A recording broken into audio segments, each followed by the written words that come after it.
Hey, what's up, guys? What's going on, man? I definitely it's been a long week, very interesting week. Before we get into it, I do want to talk some NBA stuff. Uh, Rarely talk about the Lakers this year because um, of their record, and didn't really talk about them last year. We did, but not as much as we have in the past. Craig, I'm gonna start off with you. AD's going off. Right? Now, I know he's been sick the last two games with the flu, but he's been averaging 34, 15, 2.9 blocks. Do you think this is sustainable for AD long term? No.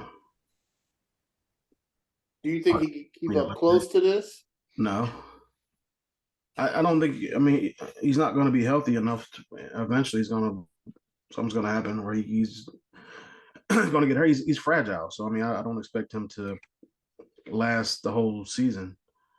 Um, I think the offense is better when it runs through Anthony Davis. I think he has to be the best player on the team, but he's just. I mean, I don't expect him to put numbers up the rest of the season like this. It's hard to maintain numbers like this for an entire season anyway. So, especially being as fragile as Anthony Davis has been. So I don't. I mean, it's cool right now and it's working for him. And unfortunately, he was dealing with flu-like symptoms for the last game against Cleveland. They have a game tonight against Toronto. I don't know if he's going to play or not. Nah, he's out. Him and LeBron are out. Oh, they're going to lose that game. So there, if like I said, if you're putting the offense and running through Anthony Davis, I think that's a good thing. But if you're expecting these type of numbers for the rest of the season, I don't think that's logical to me. He's a really good player. He's top 10, probably top 5 when he's healthy and he's playing like this.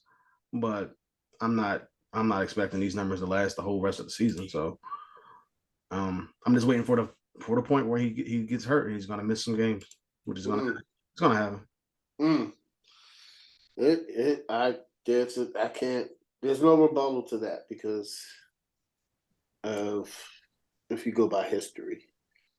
I mean, that's all you can go by to me. I mean, I can't. There's no rebuttal. Corey, what do you think? Is it Anthony Davis? Is it sustainable? I mean, yeah, history would say no, but the 1 year he was able to be healthy at the end of the year was the bubble year when they had time off to rest. So I can't see. I mean, what he just had to come out the other night for flu-like symptoms. So yep. Yeah, I it's not sustainable. I love when I'm seeing this is what everybody wanted to see. I don't think he can keep it up, but Darvin Ham said he wanted to run the offense through AD, and he has, and this is what AD can do. He might miss some time, but I see him finishing around 28 and 12. I see that if he's playing at this high level. But I don't think it's sustainable. You know, if it is, I mean, he's going to get drug tested every week. But besides that, I'm happy to see it. I'm happy because I'm a Lakers fan, but it's still a long way to go, a long season to go. It's not even an All-Star break. That's when you really start seeing, teams turn and become good. So I think this is too early in the NBA season, but it is something to talk about because it's only a certain amount of people that have done this for this long as big men. So I think it's been maybe Shaq and Wilt maybe, but that's it. Corey, the big news has been. I mean, this has been on every headline. People have been talking about it. You gotta love it. Must be the money. But let me stop. Deion Sanders leaves HBCU Jackson State. for Colorado. What are your thoughts, Corey? Um, as a white guy, I don't know, how much there is for me to say on the matter, but I will say that one of the most interesting critiques that I heard came from Bomani Jones, and it Yeah. was essentially that he's fine that Deion took the Colorado job. It was in his best interest. It made a ton of sense. But the issue he had with Deion in that was Deion's rhetoric leading in. Deion came in saying that he's you know God's telling him to come save the HBCUs. He's there long enough to essentially just use it to get a job at a school that would hire him directly as a head coach, so he didn't have to put in his time as an assistant and work his way there. And then he bolted first chance he got. And I feel like that's a pretty fair criticism. Yeah. Yeah. Craig, what do you think? We've talked about this topic a couple times, Craig. I don't have a problem with. I mean, it's not a lot of black head coaches in college. Not a lot of black head coaches really in sports.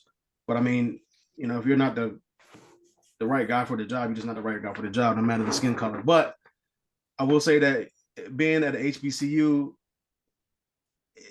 being a coach, it's hard for coaches out of the HBCU to get jobs.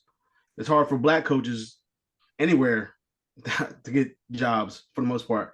So I mean, on one hand, I'm happy for Deion. I'm happy that he went to Jackson State, did what he's supposed to do, or did what he set out to do, and bring prominence to not only Jackson State but the whole SWAC.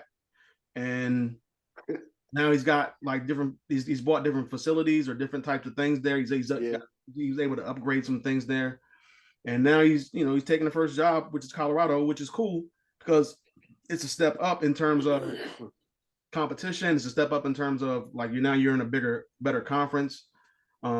Recruiting has to change, stuff like that. So he's Deion Sanders, so he's going to get players and stuff like that. But I'm kind of, I guess I'm torn because like players that went to Jackson State because of Deion Sanders that followed him there or transferred there or whatever it is. I know they can transfer out with the portal and all that stuff, but it's just like you're just picking up from going there, and that's where you were supposed to stay for your 4 years or whatever. And now Deion's gone, so now you might not want to be there.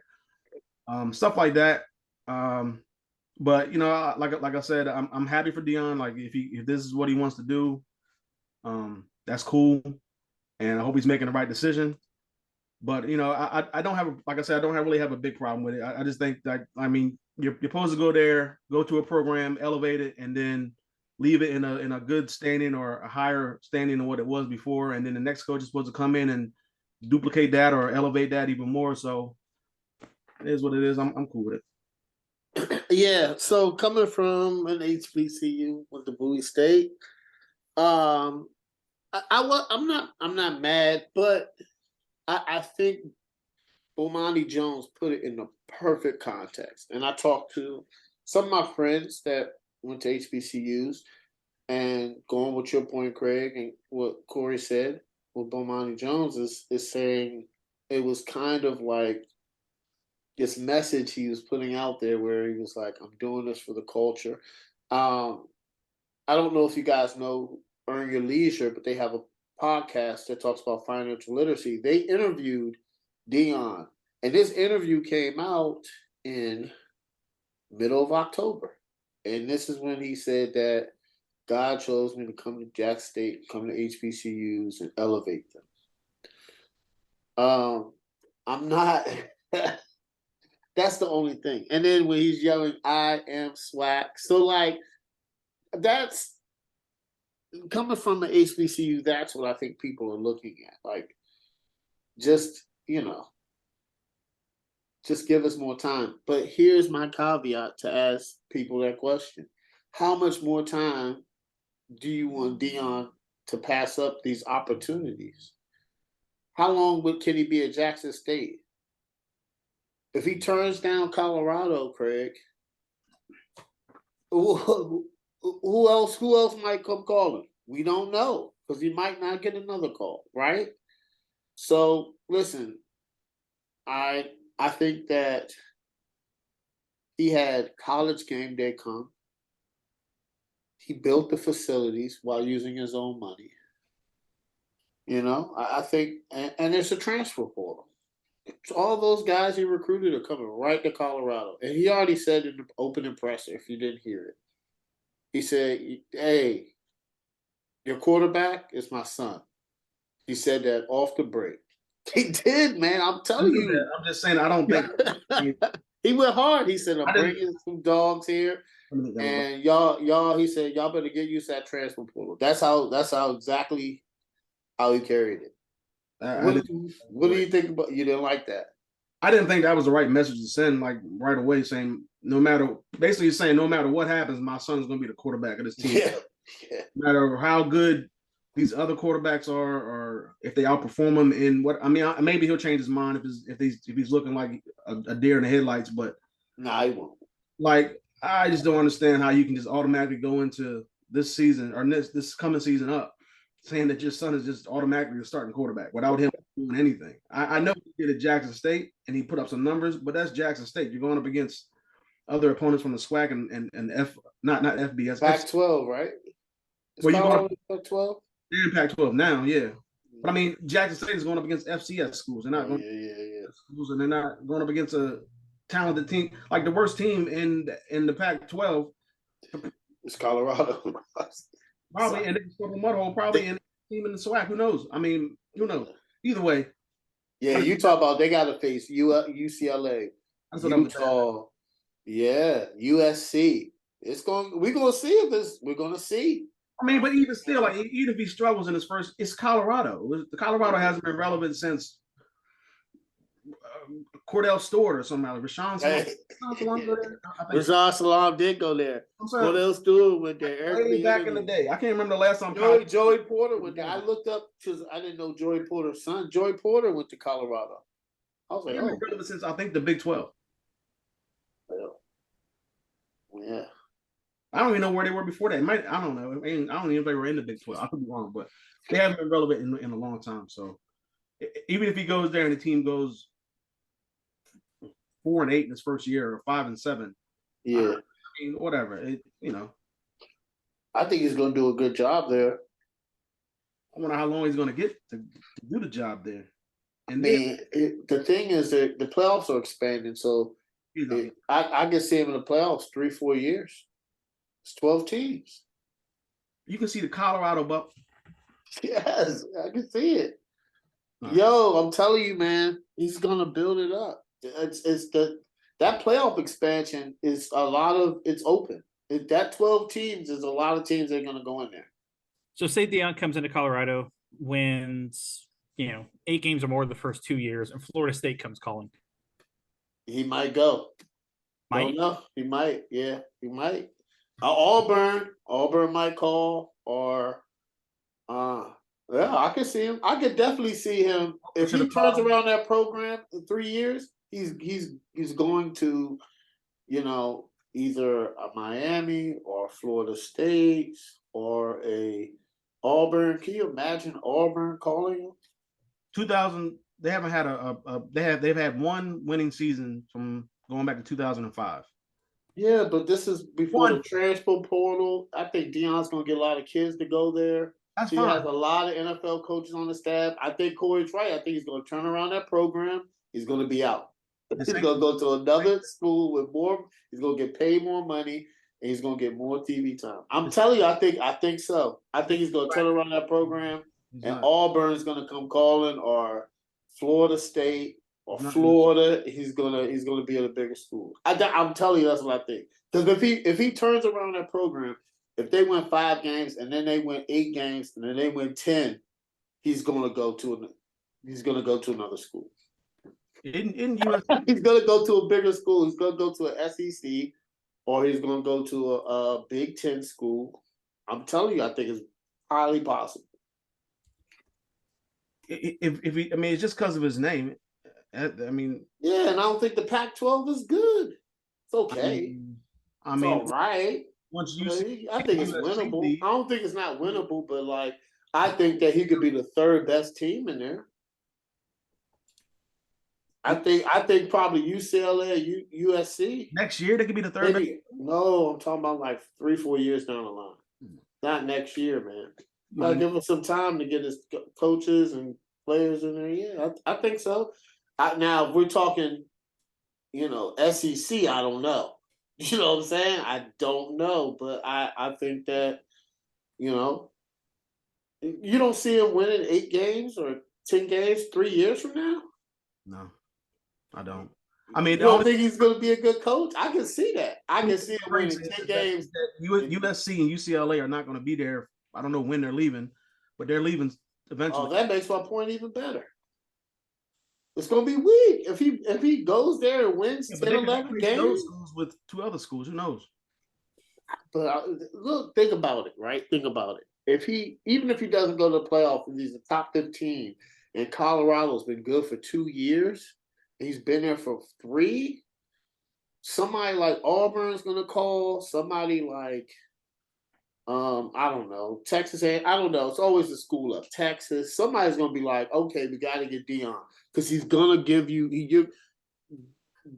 Deion is going to be on TV. He's going to get you TV money. If he did it at Jackson State, he's going to do it at Colorado. Watch how much money Colorado makes. Why didn't Auburn call this season? Well, they're not going to call Deion. I'm saying, why didn't they though? Because I was listening to Bruce Feldman, and he said that they don't want to take a chance on him. But they would take. Listen, you got it. Yeah, well, you know how it works. So don't roll your eyes when you know how it works. You're not going to take a chance on regardless because the same way that Jeff Saturday got a job. It's the same way college AD works. And ADs are familiar with who they know. Deion is not he's gonna have his own system. He's gonna come in and get his own coaches. ADs like to run it. How long has the SEC football conference been around? Hundreds of years, maybe 100 years. It's about what the ADs are like GMs of the NFL. You know how many black coaches have been in the SEC? Like 4 or 5 out of the history of the whole SEC. Yeah, I don't see Deion Sanders cracking that at all. It's rare that you get a black head coach.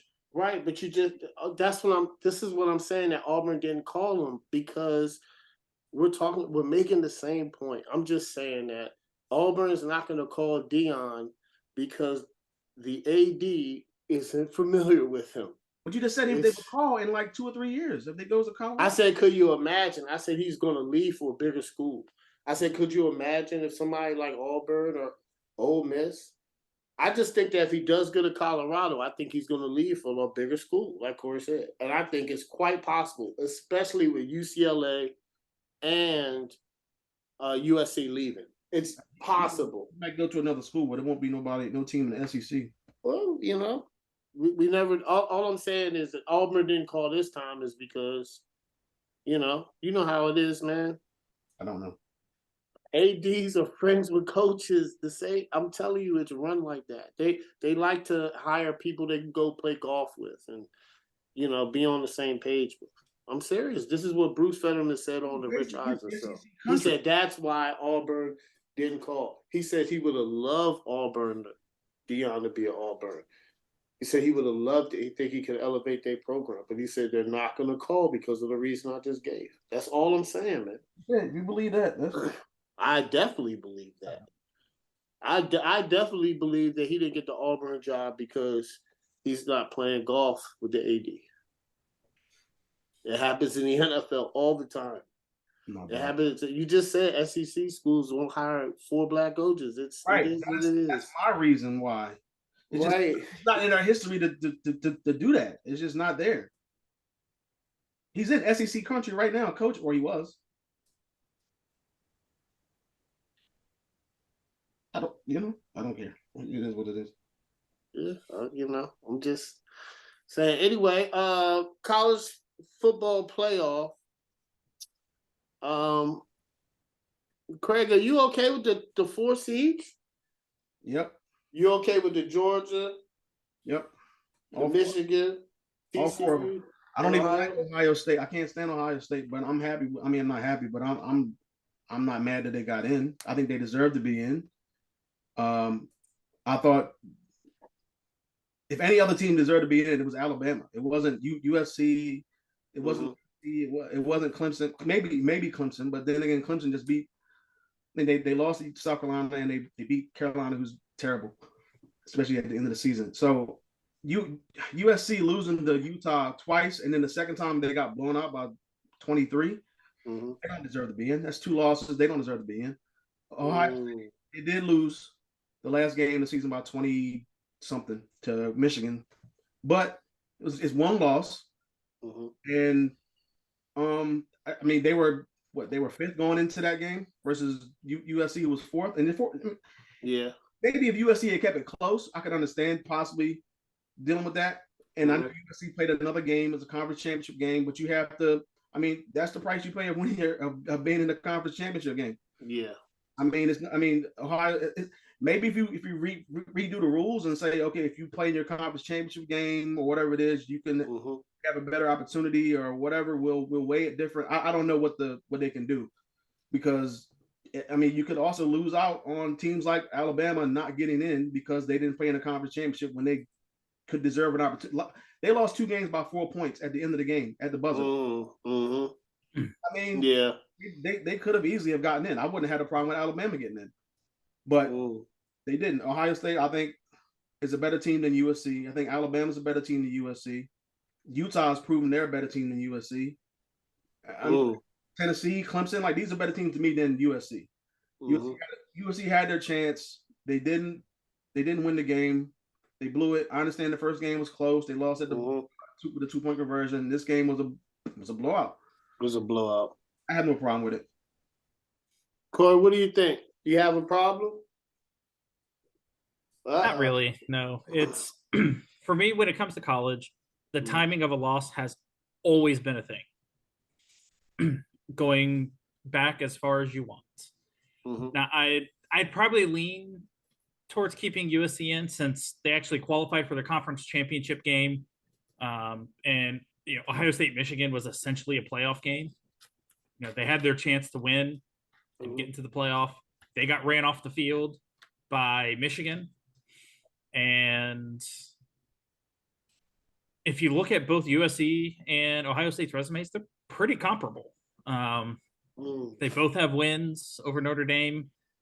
They both really only have one other quality win on their resume by teams ranked pretty comparably.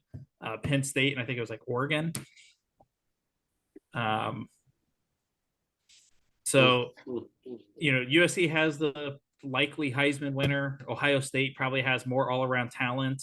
But, it's a matter of Ohio State losing a week earlier than USC. And until you expand the playoffs, there's no way around it. It's how it's always been. So it is what it is. Yeah. Which is funny. They've upped it now, I think, to 2024. Which is funny. Because it's supposed to be 2026. Yeah, so what the deal with the Rose Bowl is allowing them to move it up? Yeah. So that I agree. I was listening to a couple of analysts, and it's just that if Alabama had 1 loss, then they would be in there, but then they also they probably would have played in the championship game, right? The SEC championship game. It depends on who they lost to. If they lost to Tennessee, then because they would have beat LSU. But if they lost to LSU like they did and beat Tennessee, then no. Okay. They're in the same division. Okay. So, I could see it. TCU lost, but it was close. The strength of schedule is good, and Ohio State. I mean, USC lost, and they got blown out, man. They got blown out bad, and they were talking trash, man. Caleb Williams and I get it. He had the F Utah on there. I was like, all right, and then they got blown out. He's still gonna win the Heisman though. He'll be all right. It's not gonna hurt his draft stock. He's gonna be the #1 pick next year. Yeah, next year. Yeah, he's a sophomore.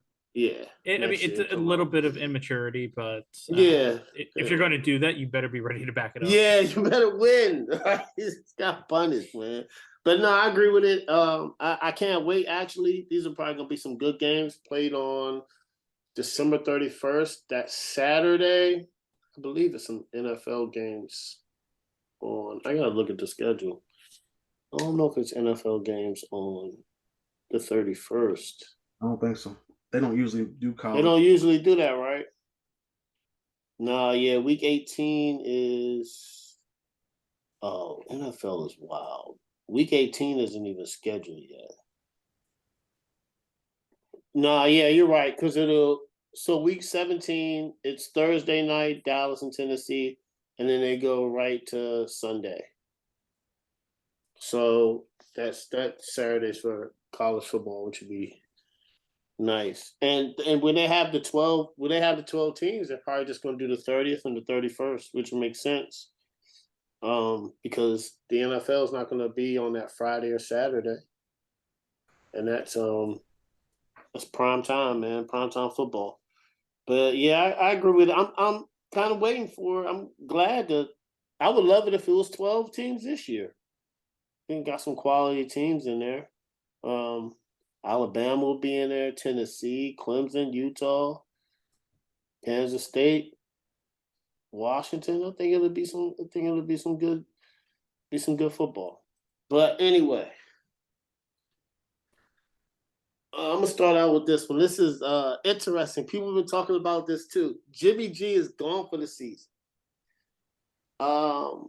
When I first heard this, I was like, "Is 49ers done?" And then I realized that their team is not a quarterback away. I think Bryce Purdy can play good enough that I think they can still win the division. I mean, I know it's a lot of Jimmy G fans out there. I know me and Craig have had this conversation a couple times. We both believe the same thing about Jimmy G. Throwing the ball 8 times in the playoff game is it means that you're not dependent on a quarterback. And they have enough playmakers on offense and defense to let me say this. I think they can go. I think they might be able to win a playoff game. I think they can win their division, maybe one game. Maybe it depends on the matchups too, you know. But Jimmy G said he's 7 weeks out, so that'll put him. Oof. Man, I don't know. They would have to go to the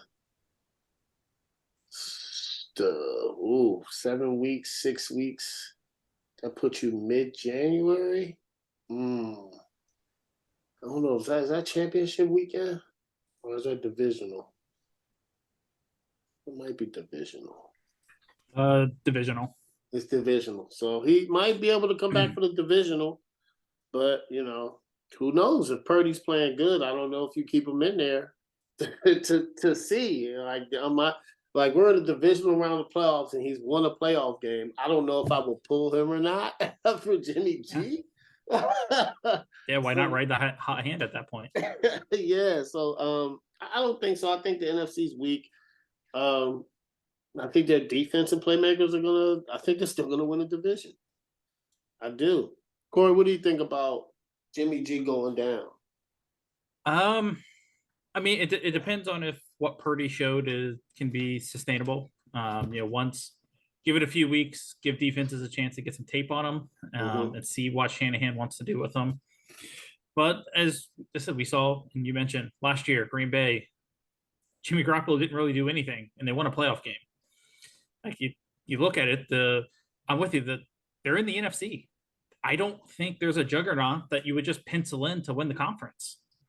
Like, yeah, I know Philly's only lost one game, but there's a lot of question marks there once you get into the playoff time. Minnesota has just been on the right side of basically every close game they've been in. Does that luck hold up in playoff time? Does Kirk Cousins show up in the playoffs? The Niners have a more dynamic offense than they did last year with the acquisition of Christian McCaffrey. They've got a defense that is playing really well. And Tampa Bay just a couple of years ago shows that if you can get a defense that gets hot, you can carry a offense and a team to a Super Bowl championship.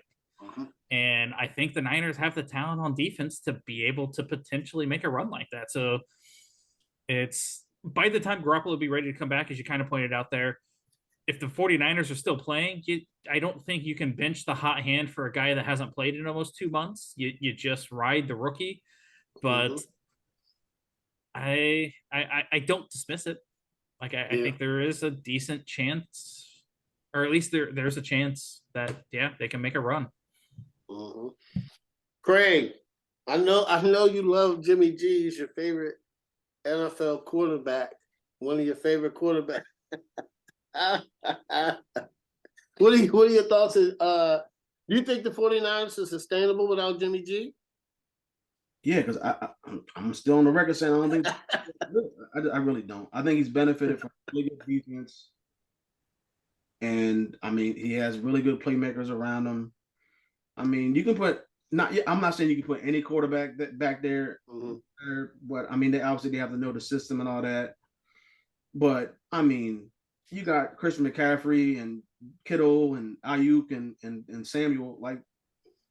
It's hard not to just throw him the ball 5 yards down the field and ask him to do something with the ball after that, or hand the ball off to McCaffrey and let him just do what he wants to do.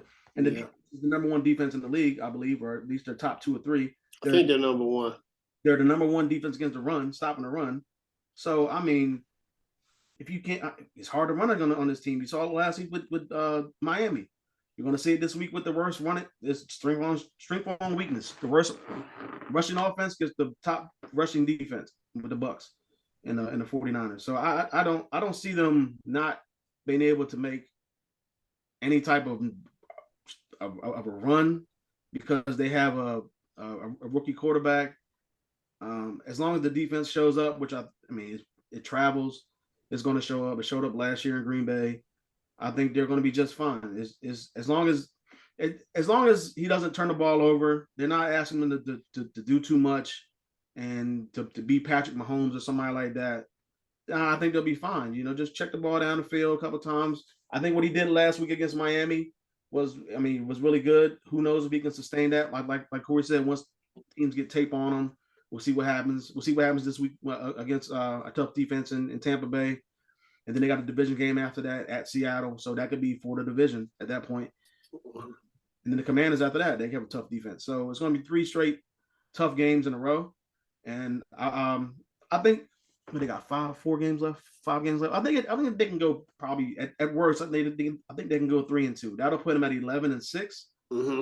I think that'll easily give them the division, especially if they beat Seattle for the second time this season. So after that, I think they'll be fine. Now, I don't know about this whole because would they have lost a game in the division? Chiefs, no. At that point, no. They've already beaten Seattle. They beat the Rams twice, right? Huh? They beat the Rams twice, right? Yeah, the Rams, Cardinals, and the Seahawks. 6-0. The Seahawks and the Cardinals left, so they could easily be 6-0. Yeah. So we'll see what happens, man. I just want to see what's going to happen with this young, because I picked him up on fantasy a couple times. So hopefully he'll come. Hopefully he'll come through for me. I did too. You talk about you picked up the defense? No, the quarterback. I need. Oh, Purdy. Yeah, I got Russell Wilson and all that. Oh man, yeah. I don't know why I held on to him for that long, but not after that Baltimore game. I had hope, man. I had a slim chance of hope that he was going to do something, but I can't do it anymore. They can't even score. They can't even score 9 points, man. But yeah, so so that is crazy. I think the Niners are fine. All right, Craig. Let's talk about your man Aaron Rodgers. We both were high on him this year. I think Corey, you were high on the Packers too, right? Yeah, right. Aaron Rodgers. Oh, I'm gonna do this, then I'll go to Big Mayfield later. Aaron Rodgers thinks the Packers can run the table. Number one, do you see the Packers running the table? And do you think it's time for us to, do you think it's time for the Packers to let Jordan Love start the rest of the games? The second question first, no. As long as they're in, they're mathematically still in it. I don't think you go to Jordan Love. Okay. Aaron Rodgers, he's the better player.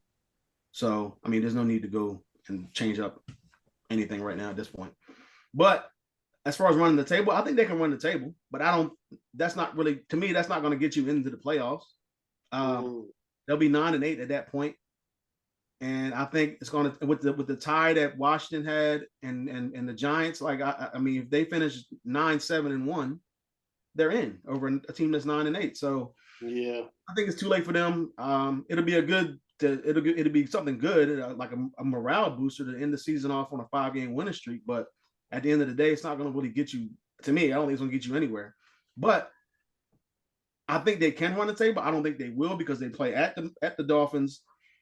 Excuse me, the Lions. I mean, the Lions could run the table and finish 10-7 at this point. The way they're playing, yeah, you could be talking about that team in a different light. Good point. I think the Lions have a better chance at 5-7 right now to finish 10-7 than the Packers at 5-8 have a chance to finish 9-8. But I just that 5-game losing streak that they had to the Jets and the Lions and the Commanders. I mean, that's just something that I've never seen it before. I don't think from Aaron Rodgers' team. Yeah. But, I mean, that pretty much killed their season. They lost 5 in a row in 7 of 8 games. So, it was just too many losses at bad times against teams that they needed to beat, teams in their conference, tough teams like the Bills and the Titans and the Eagles, and they weren't able to win those games. So their season is pretty much over. I think 9-8 would be good, but I mean, after they lose one of these games, maybe to the Dolphins, then I think it's time to start Jordan Love and see what you got for the last couple of games of the season. See what you got with it, and then figure out what you want to do next year. Are you going to keep Love and Aaron Rodgers? Are you going to trade? I heard people talk about trading Aaron Rodgers. Yeah, it's crazy. Got to take on his contract. He has all the leverage, though. Huh? He has all the leverage. He does. He has, yeah. So you got to try to figure out what you want to do. I mean, if Jordan Love blows you away in like the last 2 or 3 games, yeah. I mean, it's a small sample size, but maybe that's going to be enough for you to be like, okay, we can go with Jordan Love for next season, and Aaron Rodgers, we can try to find a trade partner or something. I don't know, but I don't think they're going to the playoffs. So, yeah, Corey, your thoughts? You think the Packers could go to the playoffs, and do you think it's time to see Jordan Love, man? I'm with Craig. It's if they run the table, Love stays on the bench. You lose one game, Rodgers goes to IR. You throw Love out there. As long as they're still alive, you have to keep riding Rodgers. If nothing else, as a franchise, he's earned that right to try to make a run to get him into the playoffs. Yeah. It's something he's done it before, so you can't just completely dismiss the notion that it'll happen again. Yep. I know this team is different. He's a year older, playing hurt. No Devontae Adams, but if Rodgers gets hot, who knows? The teams ahead of them don't exactly have cakewalk schedules either, so 9 wins might be enough to get them to the 7th seed. Problem is both Washington and the Giants have the head-to-head tiebreaker against the Packers. And so, yeah, they need those teams to lose a couple of games in order, or at least one of them to lose a couple of games for them to finish ahead. Because not only with the tie, but with the head-to-head, there's no way for them to finish with the same number of wins and be able to get it in. So it doesn't look great for the Packers. I think they may have dug too big of a hole to dig out of, but I'm never going to bet against Aaron Rodgers for something like that. Yeah, I think that when I heard him say it, I was like, let's see if he beats Chicago. They did, and I was like, okay, let's, you got the Rams. That's probably a win. You're in Miami. You're at Miami. That's the problem. If you was in Green Bay, I might be like, I don't know, but you're at Miami, your defense is not playing up to par. And I think Miami's going to be in the thick of it. I don't know if they make a statement, but that's a tough one. And then they got the Vikings. It's a tough one. I mean, I can see Green Bay winning that. I can. But if you lose to the Dolphins at that point, then I think you gotta talk to Aaron and say, hey, it's only 2 games left. And he's open to it because he said it. He was like, as long as we're not eliminated. But I think they can beat the Rams, so they'll be 6-8. But when they lose to the Dolphins and they're 6-9, I think if they run the table, which they could, because I'm right with you guys. I've seen Aaron Rodgers do it. There we go. But if they lose to the Dolphins, we need to see Jordan Love play. And to your point, Craig, the contract that he signed, he has, and I've never heard him. I think he treats Jordan Love with the utmost respect. I don't think he treats Jordan Love the way Brett Favre treated him. I don't think he gave Jordan Love the cold shoulder. I think he taught Jordan Love everything that he knows. To do this and do that. I just think Aaron Rodgers is a different person than Brett Favre. I think he's cool. I think Aaron Rodgers is like, I'm Aaron Rodgers. But he does, I don't think he's intimidated. Like, I'm better than Jordan Love. I don't care if I'm going to tell him what to do and all my secrets. You can tell everybody, you can leave in the water, but they got to drink.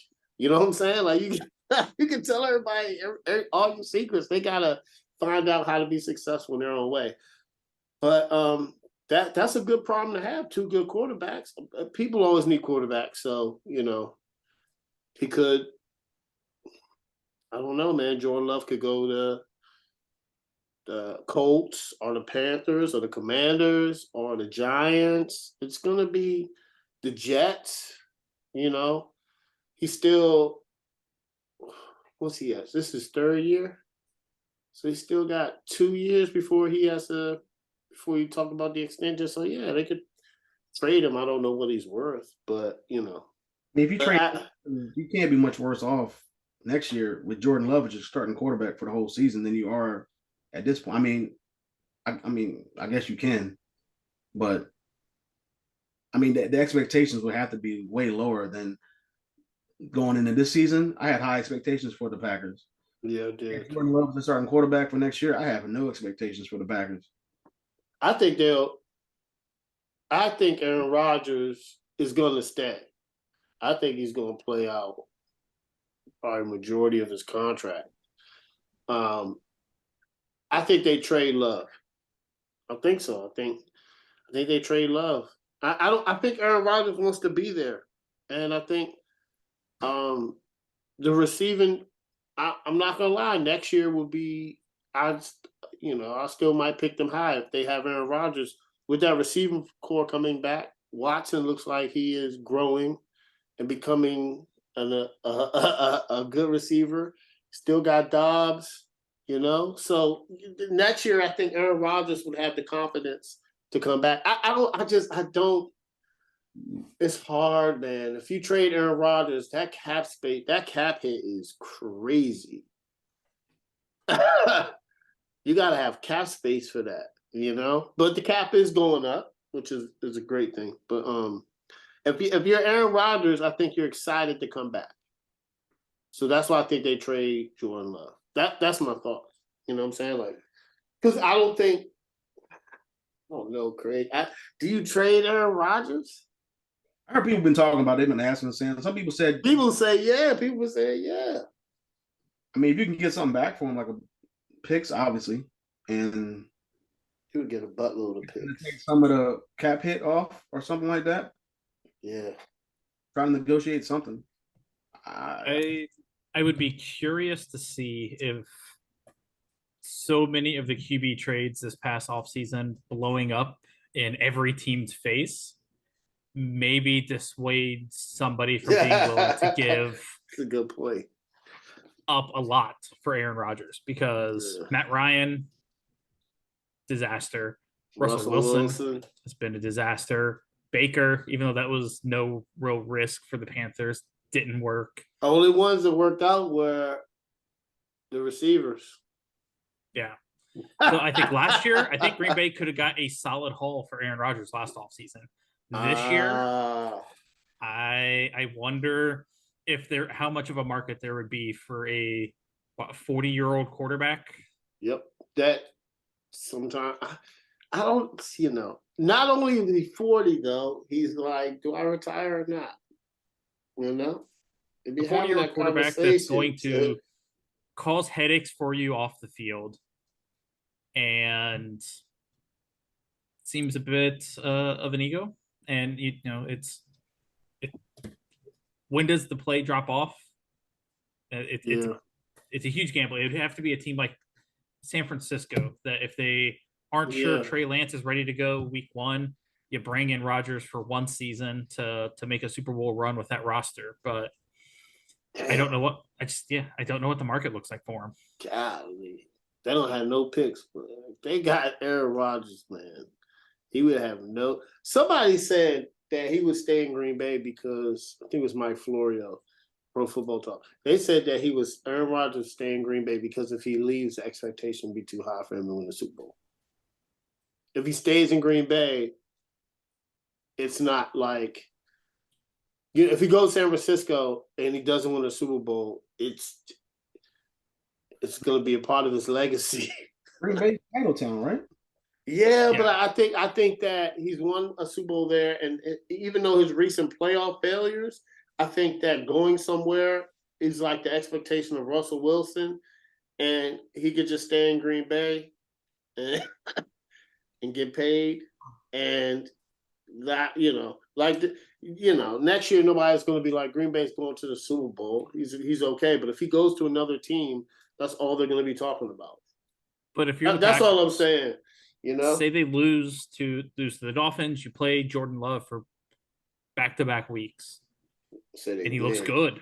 Yeah, he looks good. What do you want Rodgers back? Yeah, and here's the crazy thing: Rodgers has all the leverage, so if Rodgers wants to come back and do nothing. Oh man, this guy, you can't do nothing. You know what I'm saying? He's gonna be like, no, I'm not. No, don't trade me. Because somebody was like, he'll tell the team, like, if you trade me, I might retire. Who's going to take that, man? Oh, Rodgers will be in a position where he'll tell the Packers where he wants to go, and Green Bay just has to take whatever they can get. But, oh, yeah. That's another thing, too. Like, yeah, I want to go to San Francisco. Make it happen. Or I want to go to what's a good team? Maybe the Colts. I want to play on indoor. You know what I'm saying? You would take him? Can go 6 straight years of a new quarterback. For your fan base. I think Irsay might be able to. But or he might want to go to. Yeah, he would have his choice. Because they can't be like, Green Bay could say that we're not trading you in the NFC. Find an AFC team, but how many teams in the AFC would you really want to go to that would want you? To the Raiders. I can think of 3. I don't know what else. Maybe the Jets. Yeah, the Jets, the Colts, the Titans. Jets, Colts, Titans. Yeah. Oh yeah. Tennessee may be wrapped up in Tannehill's contract bad enough that they couldn't get out of that and take on Rodgers. I don't think so. I think you're right. I think Tannehill. I looked it up last time. I think Tannehill's is up after next year. I think so. Let me look at it because I looked this up last week. Yeah, 2023, he comes off the books. But he has a dead cap of $18 million. Yeah, cap hit is 36. Jeez. So it'll be his last. I don't think they can do both. But I don't think, well, they would have to trade Tannehill. They would have to. You're still going to have the dead cap hit, though. Yeah. Damn. I don't know, man. This is I don't know. It's going to be interesting because We're gonna see if Rodgers wants to stay. I think he stays. I think he does. All right, Baker Mayfield. Baker Mayfield asked for a release. At first, I didn't understand why. And then I heard that I didn't. I was like, why is he asked for a release? And then I heard that he wasn't even gonna dress. He wasn't. And I was like, Yeah. damn. Yeah, I was like, all right, I get it now. I totally understand. Because at least some team is gonna get you. And excuse my ignorance, I did not know the waiver request works like how the fantasy football works, where the crappier teams, the teams with the record that aren't good, like San Francisco, San Francisco wasn't even going to be able to get him because a team before him, even if it wasn't the Rams, somebody would bring him in, because they have a good record. So I didn't know that. I didn't know that's how the waiver wire. Yeah, I think after the trade deadline, because before the trade deadline, it's just was it players under 3 or 4 years are only subjected to waivers. Veterans or free agents immediately. After the trade deadline, all players are subjected to waivers. Okay, that makes sense. So now Baker Mayfield is a LA Ram. I don't think they're going to do much. They said he might play Thursday. That's really fast. I don't think he should. I don't have any expectations for him.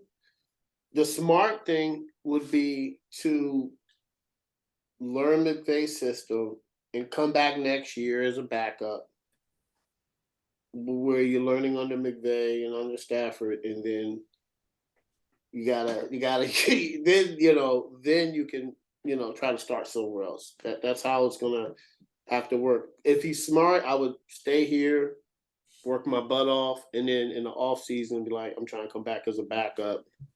Come back as a backup under Stafford, especially if Sean McVay likes you. You already know the system. You do well in the system, and then next year, see if you can start somewhere else. What you think, Craig?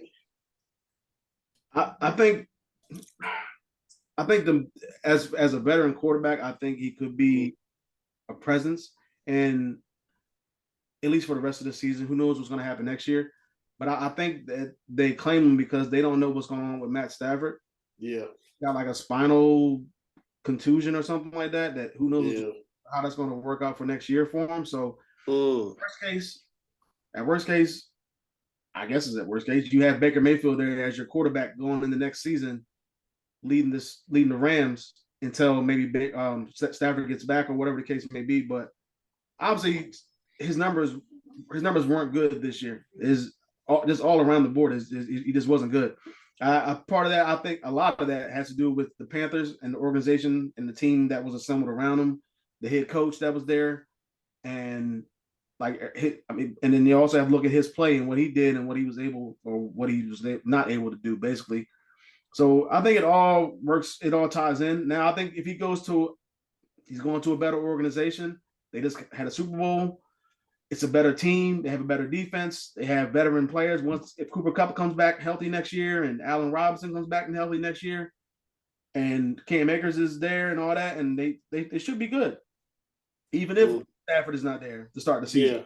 Yeah. So I think the pickup was really good. I think it'll for the rest of these games between him and Wofford, I guess. Like I said, I do agree with you. I don't think he should play Thursday. That's too quick of a turnaround. He's got to learn the playbook and everything like that. So just let him start next game if you want to, if he shows up in practice. So who knows what's going to happen, but I think it's a good pickup for him. I think he could learn under Stafford, learn under McVay, and then you have a veteran quarterback there who went to the playoffs a few years ago. Yeah. With a veteran team. So Yeah. Corey, what's your thoughts on it? I mean, it makes sense why Baker wanted out. It does make some sense for the Rams to go ahead and claim him. I mean, they don't need a tank for a draft pick because they don't get it anyway. So, and I know, was it Wolford, the guy who was in line to start, was either limited or didn't practice, so he may not even be ready to go anyway. So, if you're going to throw somebody out there, a former number 1 overall pick is better than a random guy you're pulling off the street normally. So yeah. makes Okay. sense for the Rams. Mm. I'm sure the 49ers, because of where they weren't putting in a claim no matter what, just because they can say we never had interest when they didn't get a chance to get him. Yeah. But it's as you guys touch on, it makes sense for Baker to have interest in staying in LA beyond this year, stay one more year. Stafford's had some injury concerns, so there's a chance Mayfield would see the field some point next year, and essentially do a Mitch Trubisky, sit in the system for a year, rehab your image a bit. Following off season, you're probably going to have a shot at a job somewhere, if nothing else for a place like Pittsburgh that signed a guy because they drafted a quarterback that they weren't sure was ready to go week 1.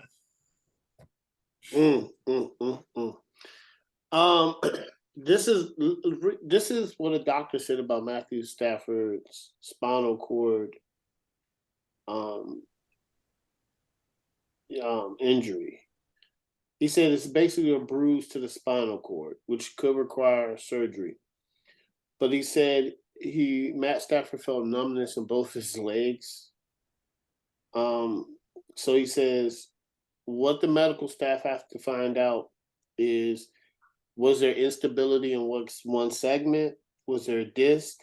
Was there canal narrowing? How to correct or prevent it? He's probably going to have to go through surgery. So it's going to, man, they said he might retire. So it's a pretty serious injury. Yeah, they said potential permanent damage, fusion surgery, neck surgery. It's not like that's tough. Yes, it's not a minor. I didn't even know it was. Yeah. So it depends on his medical history too. Has he had it before? But it's not. It's a pretty serious injury, which that would suck, man. Force anybody into retirement, man, early is, but that's playing football, that's the risk. I mean, at least they got, I guess Baker Mayfield might not be a bad choice then at that point, if he's not going to be able to come back at all. Yeah. I mean, he got the team already. He's not going to ask for crazy money. He's not going to get money like that. So yeah, you got the team built already. Yeah, that's crazy. So it makes perfect sense for them to do it. Makes perfect sense. The Rams win some more games. Man. All right. Corey, Tom Brady threw 2 late touchdowns and a comeback win over the Saints. Do you have faith in the Bucs the rest of the season? Not really, no.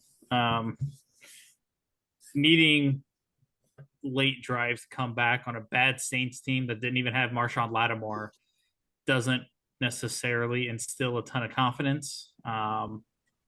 They've gotten lucky and come out on the right side of a lot of close games this year. Is that sustainable throughout the rest of the season and the playoffs? Doubtful. The offense hasn't looked the same since Bruce Arians left. I know Leftwich still calling plays, but things are different. And I don't know how much of that is Arians' presence and game planning, everything like that being gone, or how much of that is just Tom Brady and his level of play. But the team's at a point where they have to rely on the defense. They have to essentially have the same formula they had a few years ago if they want to win. The defense has to carry them. And yes, that defense is talented. They have playmakers all over the place, but it's asking a lot. Mm-hmm. And I don't know that I have a lot of faith that it'll happen, especially in a year where there's already talks of Brady's next team again right now. Craig, what's your thoughts? You got faith? I don't. I think I don't. The offense is just not playing well. Brady looks uncomfortable. He's not getting sacked. He's not getting hit. Like they had the second fewest sacks in the NFL, but like the team just doesn't look comfortable. They can't run the ball. They have the worst running attack, and which I didn't think was going to happen because I thought Fournette being there by himself basically was going to be he's going to be a lot better, but he hasn't done anything. Bringing all these different guys like Julio Jones and Russell Gage, that didn't do anything. Maybe I think he's really missing Gronk as a safety valve. Maybe everything that's going on before the season started with the divorce and everything like that, and obviously changing out head coaches because I mean rumors going around about Brady basically forcing he didn't want to work with Bruce Arians, whatever the case may be. Clearly, it's not working. I mean, right now they're 6-6. I mean, a couple years ago though, they were 7-5, and then they went on that run and won the whole thing. This is not that same team, but I mean, there are glimpses there every now and then. Sometimes you'll see stuff, but I mean, it's some of these games, man. I just don't understand how they lost some of these games early on, and now they got the Niners coming up, which could be a good thing because I mean, there's no Garoppolo, so now he's starting a rookie quarterback there. And they got the Bengals at home, and then the Cardinals, Panthers, and Falcons in the season. So they could go on a run here and finish the season 10-7, something like that. But even still, when you go in the first round of the playoffs as a 4th seed, yeah, you get the home field, but you're going to probably be playing either the Cowboys or if the Cowboys pass the Eagles, you're going to be playing the Eagles. They're going to lose. This ain't the same Eagles team that they beat last year, and it's like the same Bucs team that beat the Eagles team last year in the first round of the playoffs. So I don't know. I mean, going to the playoffs is sometimes it can be celebrated, especially for a team like, say, the Seattle Seahawks, who wasn't supposed to be there, or the Bengals last year. But when you're the Buccaneers and you're supposed to be a Super Bowl contending team, especially in the weak NFC, and this is what you put out there, and you're 6-6. Fortunately, they're in the worst division in football because 6-6. I mean, it's first place right now. So it's I don't understand what they're going to do the rest of the season. I don't even understand how they can fix it. And I mean, it's just a lost cause at this point. I think a first round exit is most likely going to happen. Saving grace is that they're at home. That's it. But yeah, I don't believe in the Bucs that they can do anything when it comes to getting past the first round at least. Nah, and you know it's funny. Everybody's like, "Oh, vintage Brady is back." I'm like, "No, he's not. His offense isn't scoring points. They have no running game." Like Craig said, it looks uncomfortable. I understand the past, but I think he's going to play. You're right. The Dallas Cowboys or the Eagles, and if they play Dallas the way Dallas looks right now, they're going to get demolished, and this will be the second year in a row Tom Brady's lost the playoffs, right? In a bad fashion. So I don't have faith in them. I don't think they're going to do good the rest of the season. I think they're going to get out in the first round just because – and then that division is crazy because can Atlanta can still win it, right? Technically, yeah. Technically, the Panthers can still win it too. And the Panthers, right? Yeah. I don't think nobody's really eliminated. Nobody's eliminated. So, you know, and they got a tough stretch. That 49ers defense is going to, oh, man. I'm starting them in fantasy. They're going to give Brady problems, man. And I don't know what it is this year. He just looks uncomfortable. He's missing throws. Him and Mike Evans aren't on the same page, which is weird. And Gronk's not coming out of retirement. He's not. He's done. He's done. They scored 30 points one time. One time. They're averaging, what are they averaging? 17 a game? They're I don't know, man. That's not sustainable. That's not sustainable. They're going to lose. They're going to lose, man. You know, and I understand people like, oh, if he gets to the playoffs, he'll have, you know, Terrell Heineke or no, he's probably going to play. He's probably going to play the Cowboys or the Eagles. I don't know who wins that and they're going to get both the teams are going to make a statement. They're going to make a statement. Would you want to have Brady on your team? Would I like to have Brady on my team right now? Like one season. I say for next year. No, it's talking about for next season. Oh, for next year? For one season, Tom Brady. Wanted out of For the Commanders, because I think we have the weapons and we have the defense. But you got to have offensive weapons and defense for Tom Brady. Yeah. You have to. It's not. I know Corey wouldn't because Corey doesn't like Tom Brady and he doesn't want to quarterback. Yeah, he doesn't want another. Would you? Yeah. Would you, Craig? I would. I mean, but like you said, the Panthers are in no condition or anything. Yeah. He might go to like the Jets or something. He's gonna go to. It's so weird. I don't know what he's gonna do.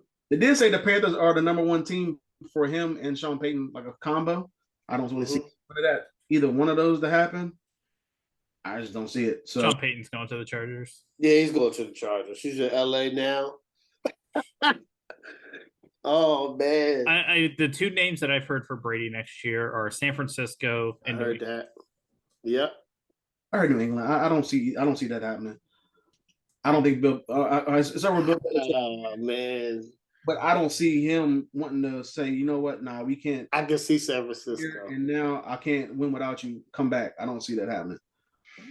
But Bill Belichick is probably against it. Well, not only that, I'm going to be honest with you. The division is tougher. It's a different AFC.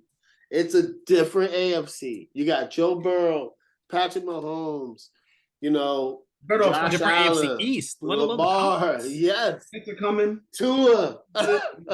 Yeah. Tampa Bay where Carolina sucks. Yeah. I don't know, man. San Fran is built to win. I'm talking about just the division. Oh, you talking about? Yeah, I can see him in the 49ers. We don't know how long injury from Trey Lance is going to come back. And I could see look, think about the 49ers. They don't even ask you to do much. Brady would love it there. They got decent O-line, but they got a good running back. They're going to run the ball and play defense. And then you got Kittle, Ayuk, and Debo. And Christian McCaffrey. I could see him going there and there, it would be similar to Tampa Bay, where he walks into a situation that's loaded offense, great defense, and it's not asking him to carry the team. And yep. We'll see. Because the Shanahans, we'll see. I don't know. We'll see. But I don't trust him. Everybody's like, oh, it's the old Tom Brady. I was like, he's gonna get dusted the first round of playoff. That joint might be one of those games where like, damn man, it's 31-10. Yeah, coming back on a 3-win Saints team doesn't say it's old Tom Brady. It says you barely beat a team that you should have ran off the field. Yes. All right. So the reason MVP race, the reason that I said 5 because they have changed it this year. Usually the writers can only give one name, but this year they're able to give 5. Yeah, I like it because it's gonna mix things up, man. You know what I'm saying? It's not gonna be. I think the NBA does it that way too. So, I think it's I like it better. I like it better. All right, so for my MVP race, I have Patrick Mahomes. I will submit Patrick Mahomes. Is this in order? No. Just 5. You don't have to be in order. I will submit Joe Burrow, who, by the way, is second in passing. I will submit Jalen Hurts. That's a good name. I will submit Tua. Gotta give it to him. And we know it's going to be a quarterback, unfortunately. And I will submit I'll do something different. I know it sounds crazy, but he might break the receiving record. I will submit Tyreek Hill. It's not going to happen. It's not going to happen because it's going to be a quarterback. We know it's going to be a quarterback. Rob Parker said quarterbacks should have their own award. Like how baseball does the Cy Young, NFL should just do award just for the quarterback and then have the MVP. Because then it'll be more like, okay, Patrick Mahomes get the, I don't know, you call it Johnny Unitas Award or something like that, or the Montana Award. I mean, I would say just set it up where MVP is going to the quarterback, offensive player of the year will never go to a quarterback. Something like that. Because it's always going to, at this point, I don't know when the last time, was it Adrian Peterson? The last time? I think so. Last non-quarterback. Last non-quarterback? Yeah. Yeah. All right. Corey, who are yours? So obviously Jalen Hurts. Mm-hmm. Agree with Patrick Mahomes. Agree with Joe Burrow. I agree with Tyreek Hill. The last one that I would throw on is different and Justin Jefferson. Okay. 2 receivers. That's what I'm talking about, Corey. Changing the game. I like it, man. Non-quarterbacks. Jefferson's, I think, the catalyst for that Minnesota season, and I think he definitely deserves to be in that conversation, much like Cooper Kupp last year. Yep. It's funny. I wonder how many people would have turned Cooper Kupp's name in if it was 5 names. It would be interesting. All right. It would have been. I would want to see. I don't think he would have won, but I would have liked to see how many people we would have voted for. All right, Craig. Craig, who you got with the who are your 5? You gonna do all quarterbacks? All quarterbacks. Yes, you were there doing We're not playing around. And we know the top 5 is going to be at the end of the season, so why not? That's fair. Jalen Hurts, Joe Burrow, Josh Allen, and right now I got Geno Smith. I like that. Okay, that's different. I like that. I think the expectations for that team were non-existent. I would have thought right now they'd be 3-9 or 2-10. They're 7-5, have a chance to win the division.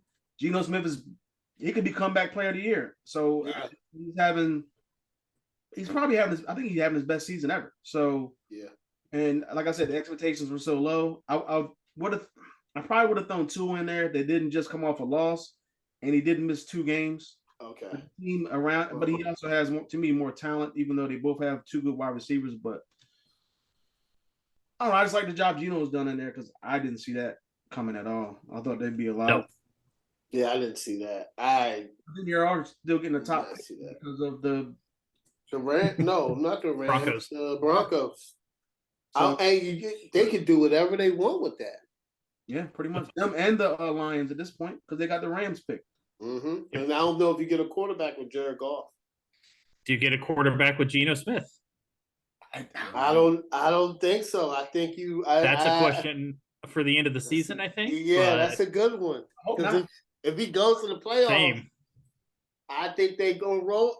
Knowing them, those 2 picks can be traded. They're very valuable because teams are looking to move up for quarterbacks, and they could be traded. Because think about the Lions. If you got Jared Goff, I'm not moving off of him. Not for a young quarterback. Somebody else. Depends on who that quarterback is, though. Yeah, see, Craig wants the Lions to do good and the Seahawks so they can trade Carolina. I don't want the Lions to do good. I do, but I also want the Rams to do good because the Lions get their pick and they're picking. Oh yeah, and the Lions could use a quarterback. So I don't think the Lions gonna draft a quarterback, Craig. I think they're gonna trade that joint. Depends on what they do for the rest of the season. But I mean, if they trade it, then they're gonna trade it to a team like the Colts or a team like they'll trade it to whoever. They gonna trade it to Carolina, the Saints, somebody like that. They could use a quarterback. Saints don't have. I think they would trade. They would definitely go Indy or Carolina first, just because they would fall further back or less far back. Right there with Carolina. I think they have a worse record at this point. So and y'all have picks. Craig. Y'all can trade up easy. With the McCaffrey stuff, but Yeah, y'all got a lot of picks, so you could be like, "Hey, Lions, The what's six, up?" which You know what I'm is saying? What's up, Seahawks? We got this. We got the 6th pick. We trade up 2 spots. They'll do it because they're only going back 2 spots. Their target player is probably there. I don't want nobody else. Yeah, that's what I'm saying. I think you want the Seahawks and the Lions because if the Lions finish strong, you're not going to get a quarterback. I don't think it makes sense. I think you bring Golf back, and then if the Seahawks go to playoffs, I don't think you draft a quarterback. I don't think so. So I think you teams like Carolina and the Colts can trade up. You know what I'm saying? That's what I'm saying. I think y'all have a good shot if that happens, and then y'all will get. I don't know. It depends who your GM is. And At this point, what I've been hearing. you said what? So I think Bryce Young is going first at this point. So Yeah, I think Bryce Young is Stroud and the kid from Kentucky. After that, I heard there's nobody going in the first round. All the quarterbacks. And so nobody. They suck. What's the kid from Tennessee? He got a he hurt his ACL. Hendon Hooker. Yeah. Oh, Florida, the quarterback from Florida, Anthony Davis. But I think he's gonna probably be in the 3rd, 4th round, maybe the 5th. He's a prime. The Florida quarterback, I think Anthony Davis. I think that's his name. Richardson. Anthony Richardson. Yeah. You think he goes high? I think he goes round 1. For real? He declared. I think he's going round 1. I think he's going to second with Hooker. If Hooker gets drafted because he's hurt, but I mean, you can take Hooker. I don't think gets out of round 2. That's what I think. He'll go round 2. You think so? You think what team do you think he will go to? Let me look at the draft order. Richardson? Yeah. What about the New York Giants? Oh. Similar skill set to Josh Allen. The offensive mind that helped shape Josh Allen. I didn't think about that.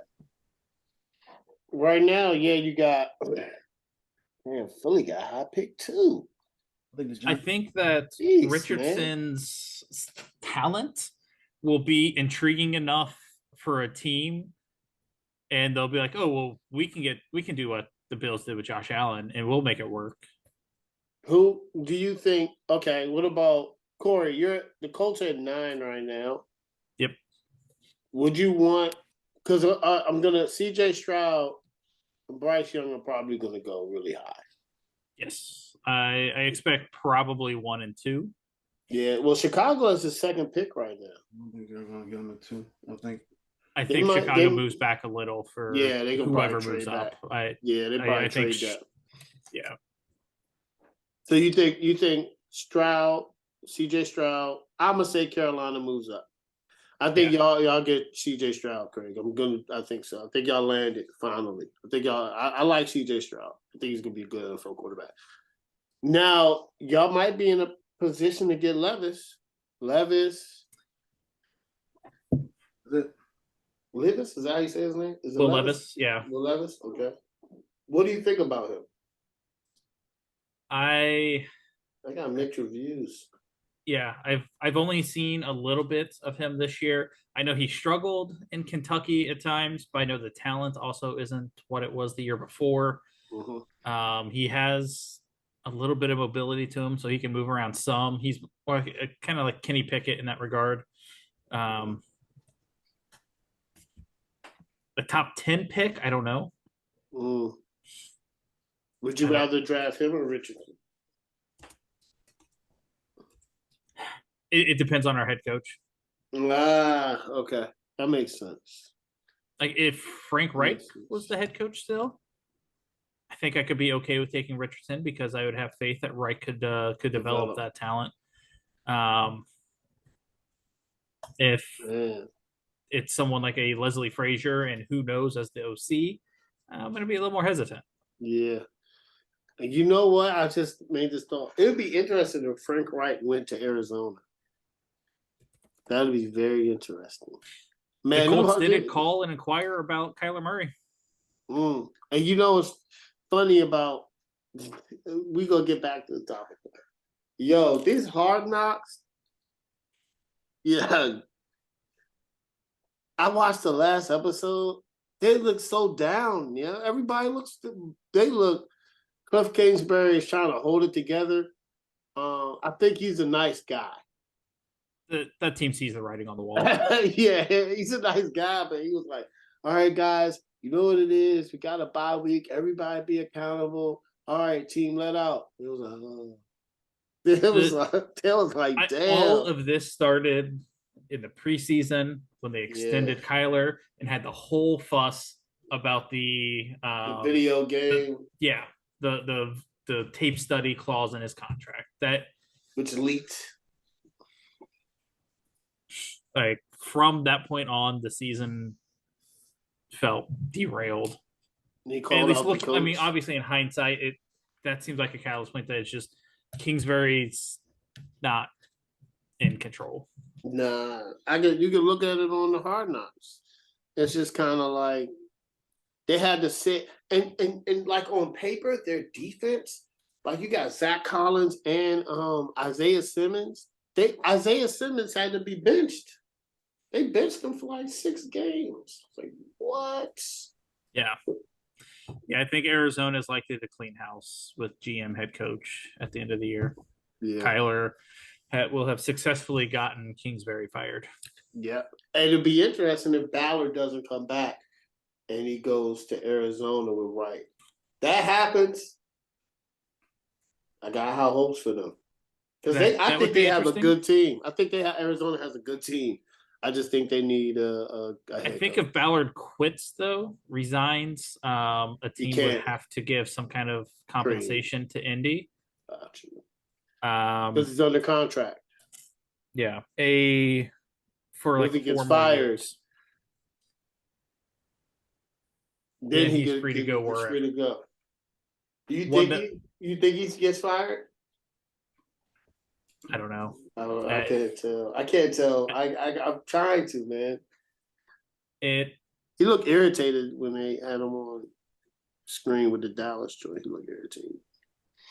I mean, you could tell at the press conference announcing Saturday that he had no part in that. He didn't want to do it. He thought it was a bad idea. I said Irsay has never been this guy before, so if he has serious concerns about whether or not Irsay will take a step back and let him do his job again, I don't know. I said there was a report that came out that about the quarterback stuff, that Ballard was big on Justin Fields. Reich wanted Wentz, and Reich sold Irsay on Wentz, so that's the direction they went. Damn, if y'all had Justin Fields, you still Reich to have his job. Yeah. So I don't know. Justin Fields. Me and Ballard think the same way. I wouldn't blame Chris Ballard for wanting out if Irsay is not going to stop meddling. Yeah. But at the same time, resigning would make it difficult for him to go elsewhere. Yeah. If I'm Ballard and get fired, well, there's a team within the division that needs a new GM. Yeah. Oh yeah, teams are looking. If Irsay fires him, teams are going to be looking. He'll be unemployed however long he wants to be. Yeah. Yeah, it'll be up to him. All right. Corey, anything you got to say with your Week 13 recap? Anything that stood out, Phil? A few things. I'll start off with what the hell is the NFL doing? It was really dumb not flexing Sunday Night Football. Sorry about that. I watched it.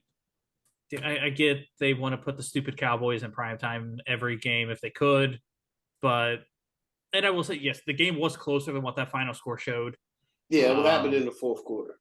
Yeah, Dallas did their thing, showed no class, ran up the score late. Oh, snap. Damn. But it still should have been Cincinnati, Kansas City for Sunday Night Football, because that was a hell of a game. Yeah. And that's what that would have been a 1 o'clock or the late game. It was the 4 o'clock game. Yeah, so y'all would have been. Yeah, we would have just been flexed down to 4. And I mean, speaking of that game, though, it seems kind of crazy that Joe Burrow seems to have Patrick Mahomes' number. it happens to all the greats for at least a little while.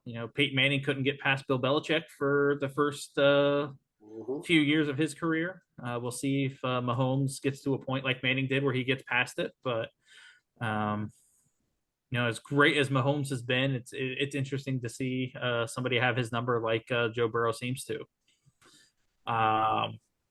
It's jumped out to me that Matt Patricia is still a really bad offensive coordinator. Who could have seen that coming? And for me, last thing that's jumped out to me for week 13 was Brian Dable. He has done a phenomenal job with the Giants up this year. I think he made a really dumb mistake in punting the football with 1:40 left in overtime. Yes, they got the ball back. They had a chance at a really long field goal that came up short. But punting with I think it was like 1:42 or something left in the game, was waving the white flag. You're signaling you don't want to win that football game. Yeah. And I know Reich's gone, and I'm really disappointed that the Colts are probably going to go backwards on this, but I am a huge advocate of coaching to win. And Brian Dable, he coached scared, and they settled for a tie. Could impact the season. You're already playing with house money. You're doing significantly better than anybody thought you would.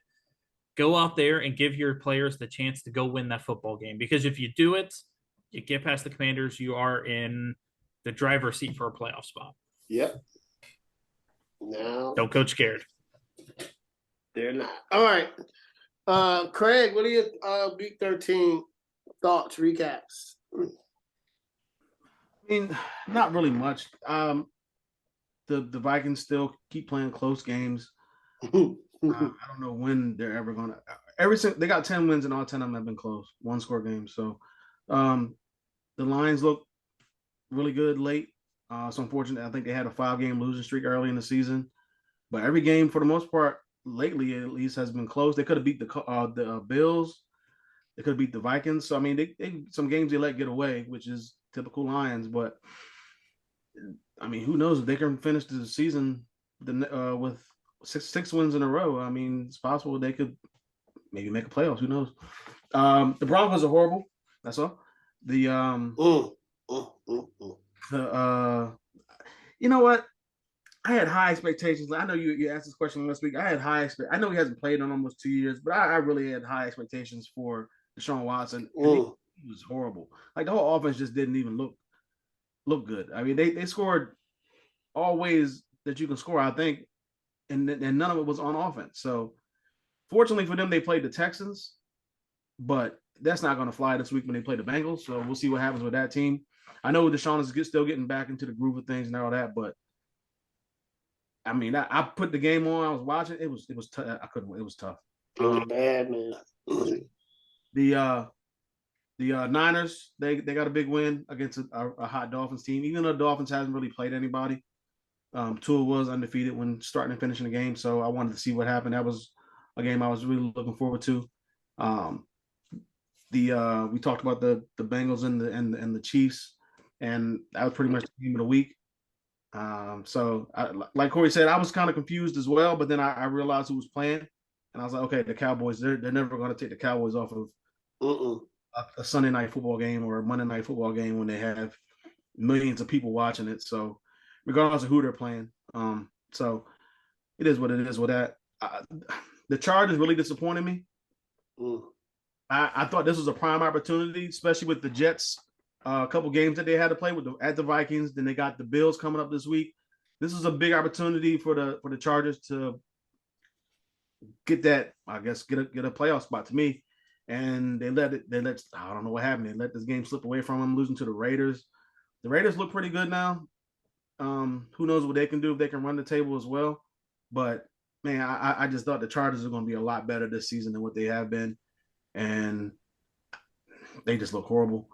And then the whole Tom Brady thing, big comeback. So can't wait for this week's games. It looks like there's a couple games I want to check out. So we'll see what happens. It's unfortunate that the Commanders Giants game also ended in a tie. I It's thought a crazy game. it was a good game though. It was crazy, but I just wanted to win. I thought after Heineke got the because Heineke's been marching down the field late in games and putting up and just throwing touchdowns or whatever, getting the team in position to win the game, and they weren't able to pull it out, and the Giants had a chance, and they weren't able to. So who knows what that tie's going to do late in the season? But next week game, I think when they play each other next week, I think it's going to determine to me who gets into the playoffs. I think so too. Um, I think so.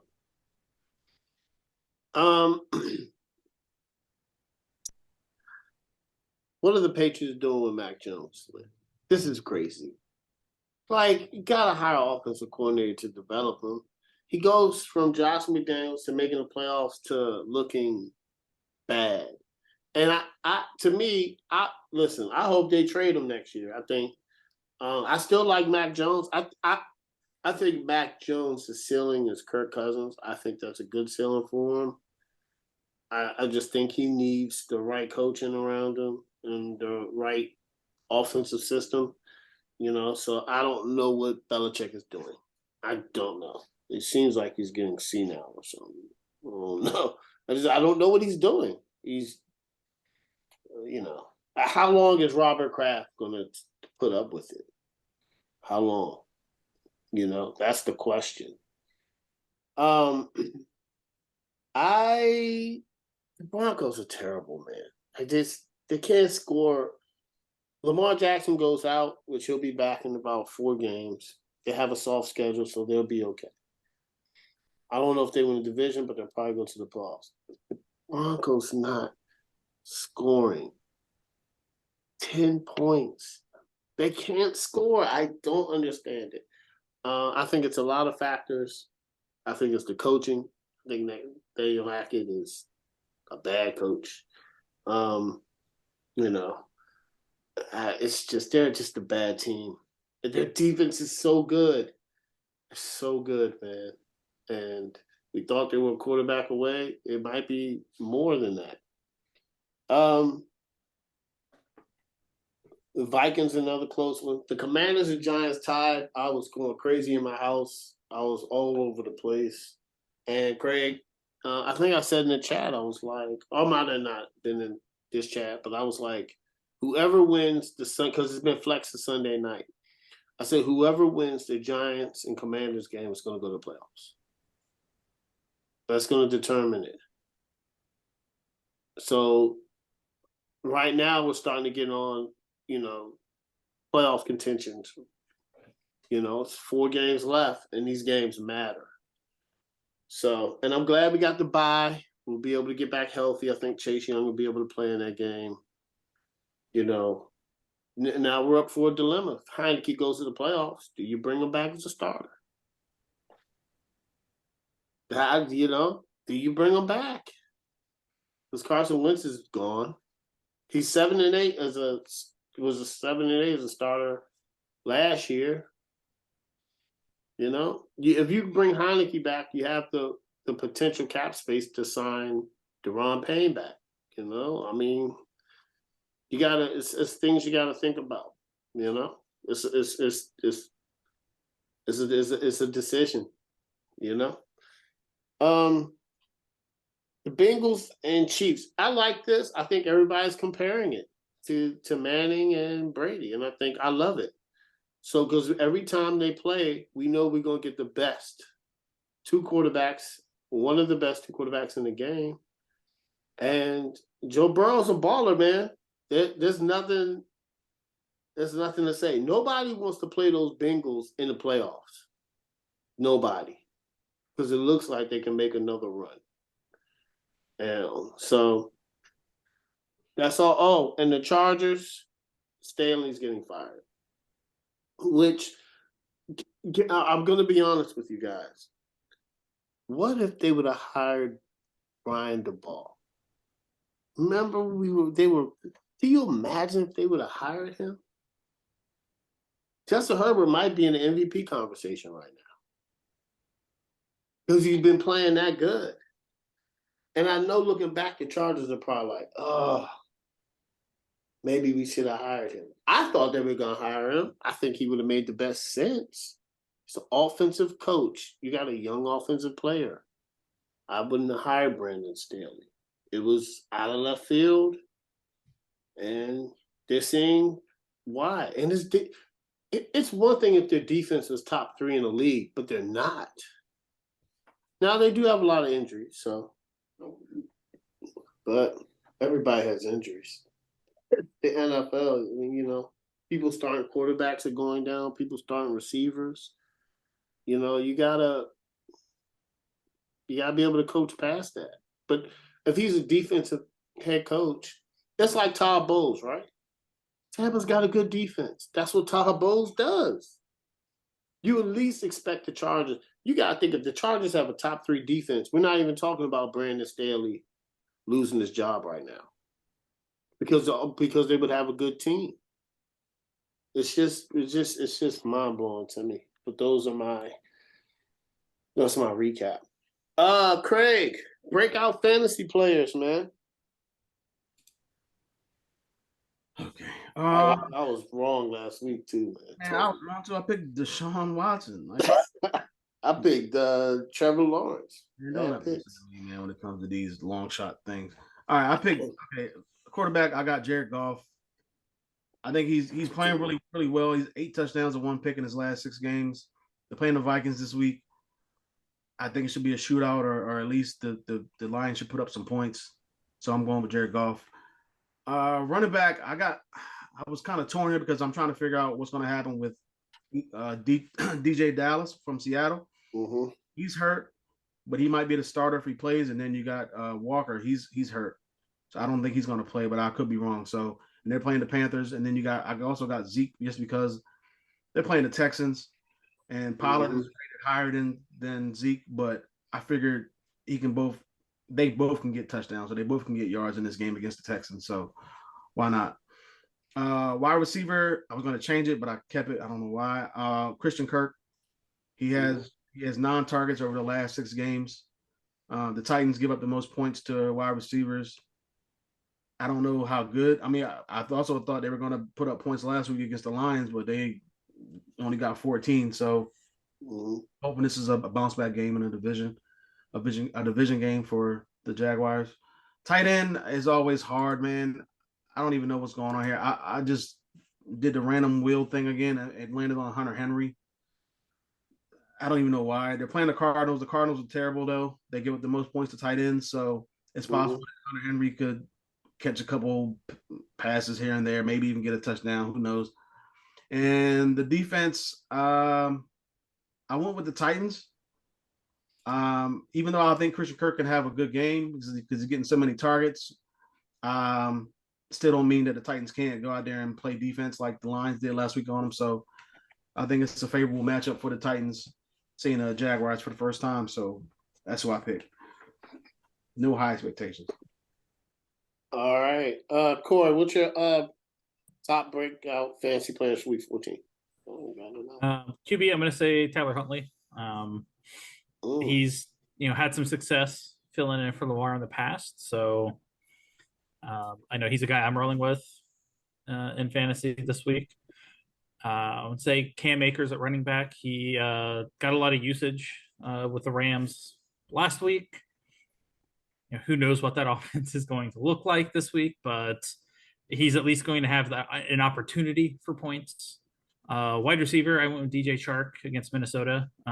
If that game turns into a shootout, I think he could have a shot at a touchdown. Tight end, Hunter Henry as well, same reasons. Bad defense. And then defense, I went with the Raiders because while their defense hasn't been particularly great this year, again, who the heck knows what the Rams offense will look like this week? And it's a short week, so. Yeah. All right. So, quarterback. I do agree with you, man. I think Jared Goff is a nice play against Minnesota. He's been playing good. I love it. Running back is I think I'm going to go Cam Akers. I agree with you, Corey. I got him on waivers. I'm talking all this trash. I don't know if I'm gonna start him yet. I'm still on the fence. I think I am. I think I am. Instead of Mostert. So, we'll see. I'm contemplating on. I am because they don't have nothing else. So he's gonna get the ball. He's gonna get the ball 20, 30 times. So he balled out last game. So I like that. I like that pick. Wide receivers. I know I picked him last week. I think he has a bounce back this week. They play Tennessee. Jacksonville, Zay Jones. Tennessee gives out a lot of points to the quarterback, even though Trevor Lawrence might have a decent week. It is a divisional game, but I think Zay Jones plays better than he did last week. Tight end, I'm saying with y'all, man. I would go Hunter Henry, which Arizona gives up so many points to the tight ends. The question is Matt Patricia going to give Hunter Henry the ball and exploit the matchups? That I don't know, but I agree with Hunter Henry. So definitely it would be a breakout. And defense, Kansas City's playing Denver. I think you start any defense against Denver's offense. They can't score points. And their offense sucks, man. I wouldn't advise anybody starting anybody. I read here a couple websites were like, oh, start Jerry Jeudy. You better not start Jerry Jeudy. You better not start Russell Wilson. So I like Kansas City. All right, guys. Upset. Pick one team to upset.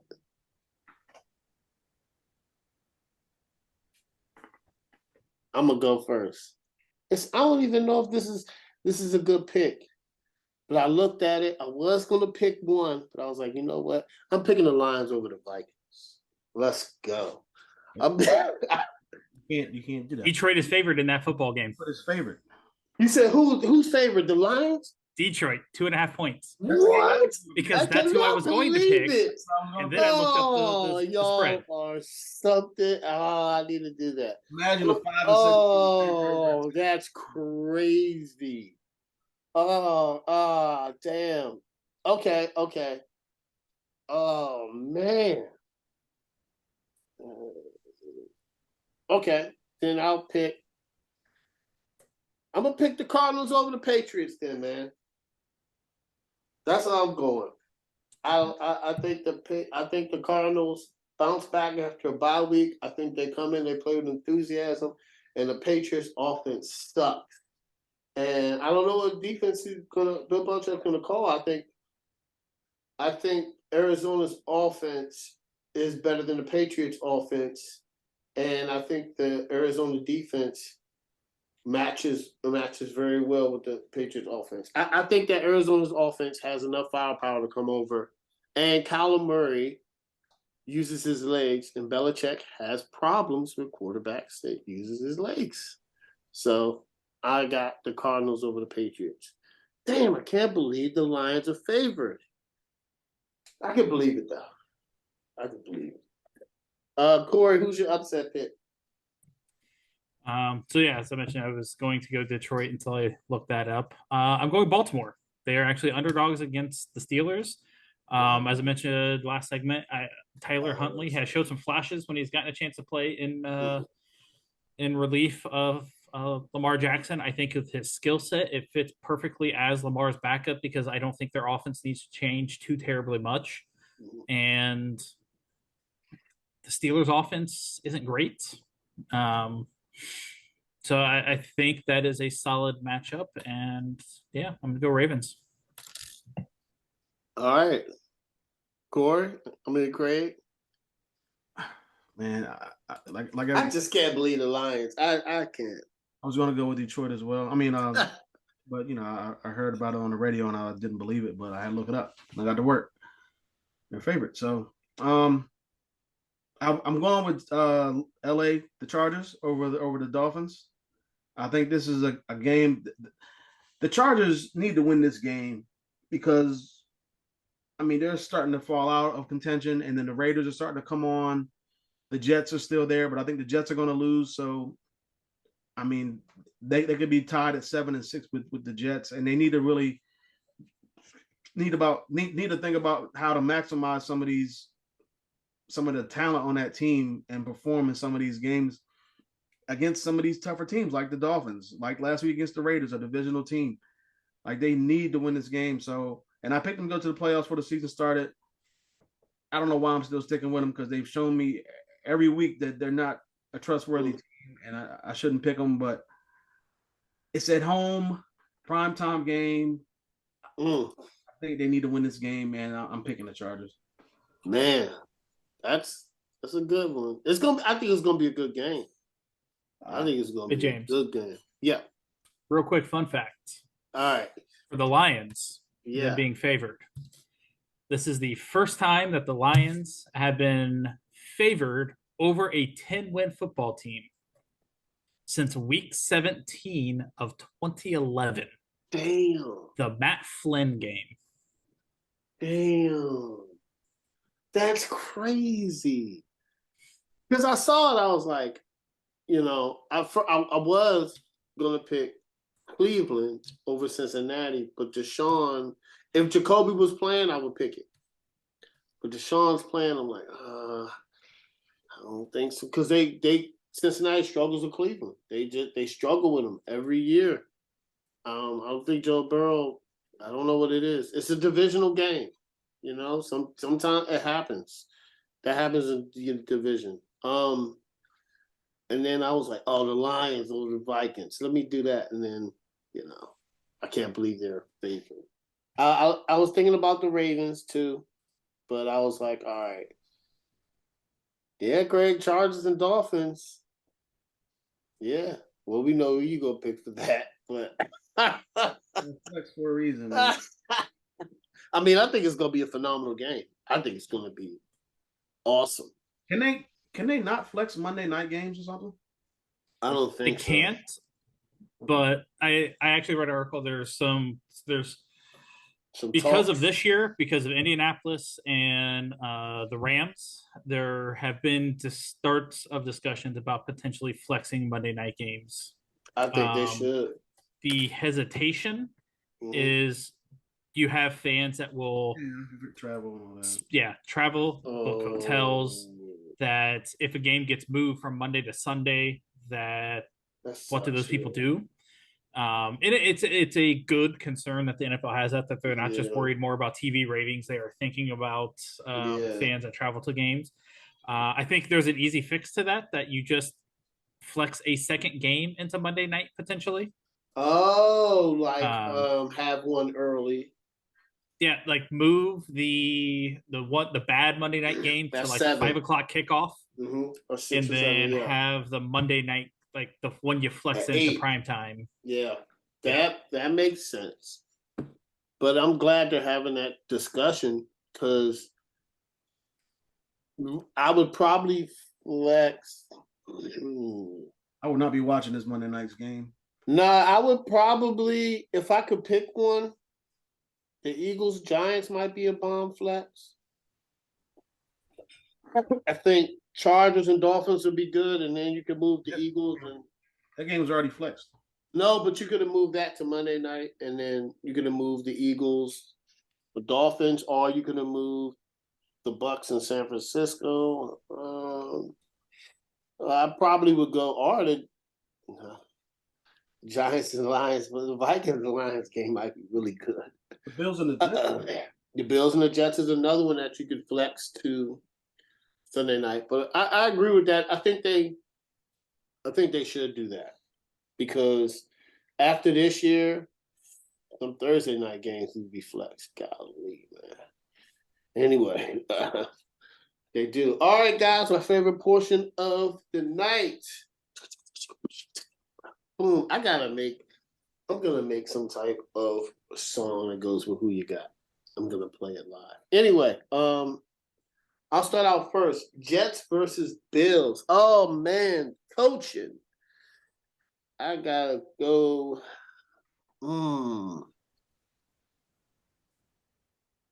I'm gonna go Sean McDermott, and the reason is he has his team playing good. They're in first place. They struggled.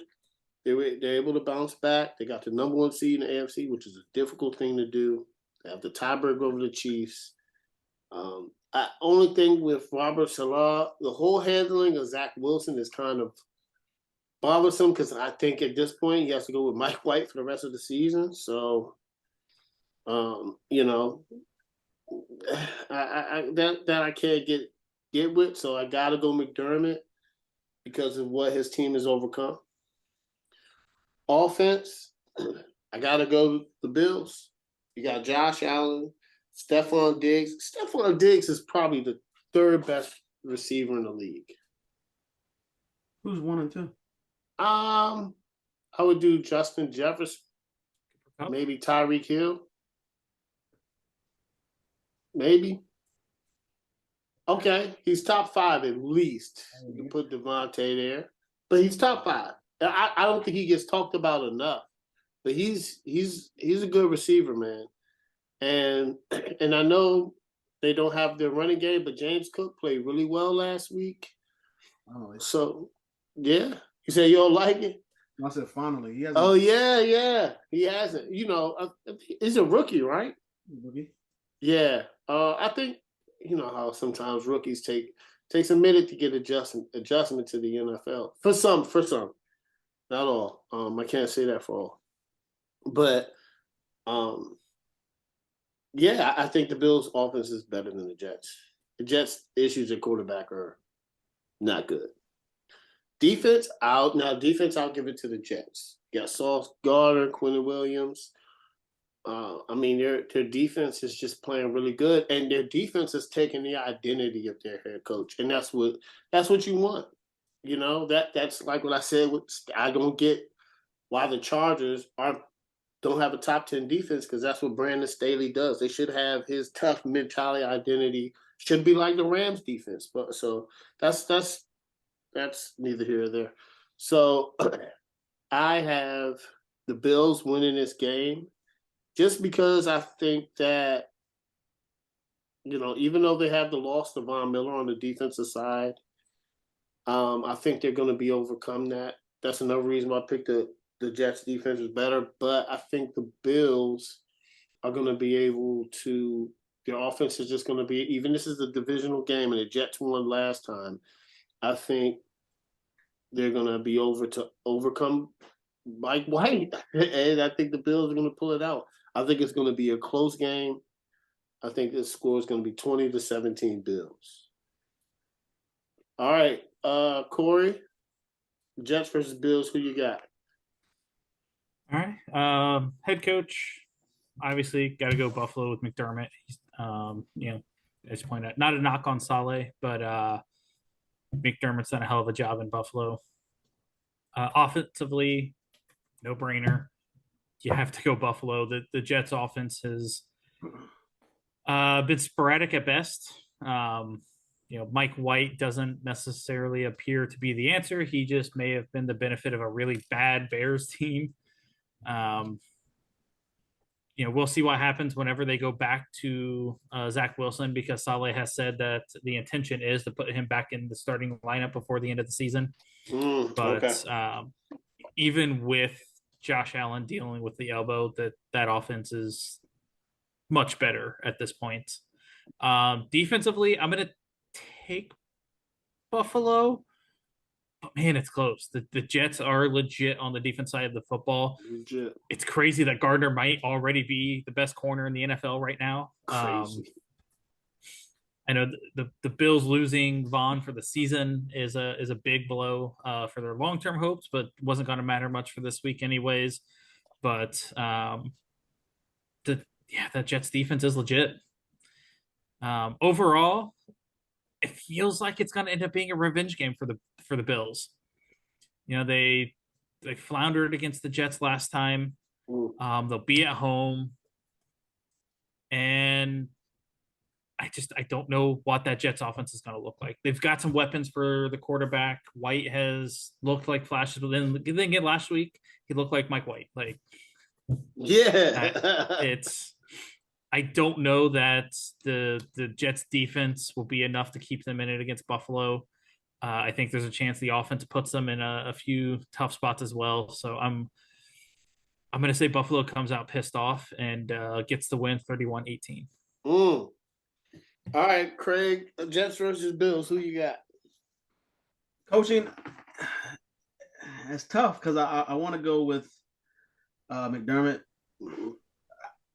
I just think that just because of the expectations for this year for the Jets to me weren't high, and the team is sitting at 7-5. Obviously, the answer to go with is McDermott, but I got to go with Robert Salah. Is that how you say his name? Yeah, Salah. I think the job that he's done with this team, with the whole dealing with the quarterback issues, losing your top running back, having your wide receivers disagree with what's going on and basically call the offense out, and just the handling of your second overall pick from last year, the job he's done, I think. I don't know. I just don't think it's getting. I think it's more talk on what Brian DeBall's doing with the Giants in New York than what Robert Salah's done with the Jets. So, I think he's done a really good job. So I got to give him credit. And so I'm gonna lean slightly towards him on the coaching. Offense is easily the Bills. I mean, there's no really reason to even think the Jets. Although I do like some of their wide receivers. Defensive side, I'm slightly leaning the Jets again. I think it's close. Both defenses are really good. Obviously, the loss of Von Miller hurts long term for the Bills, especially trying to get to a Super Bowl.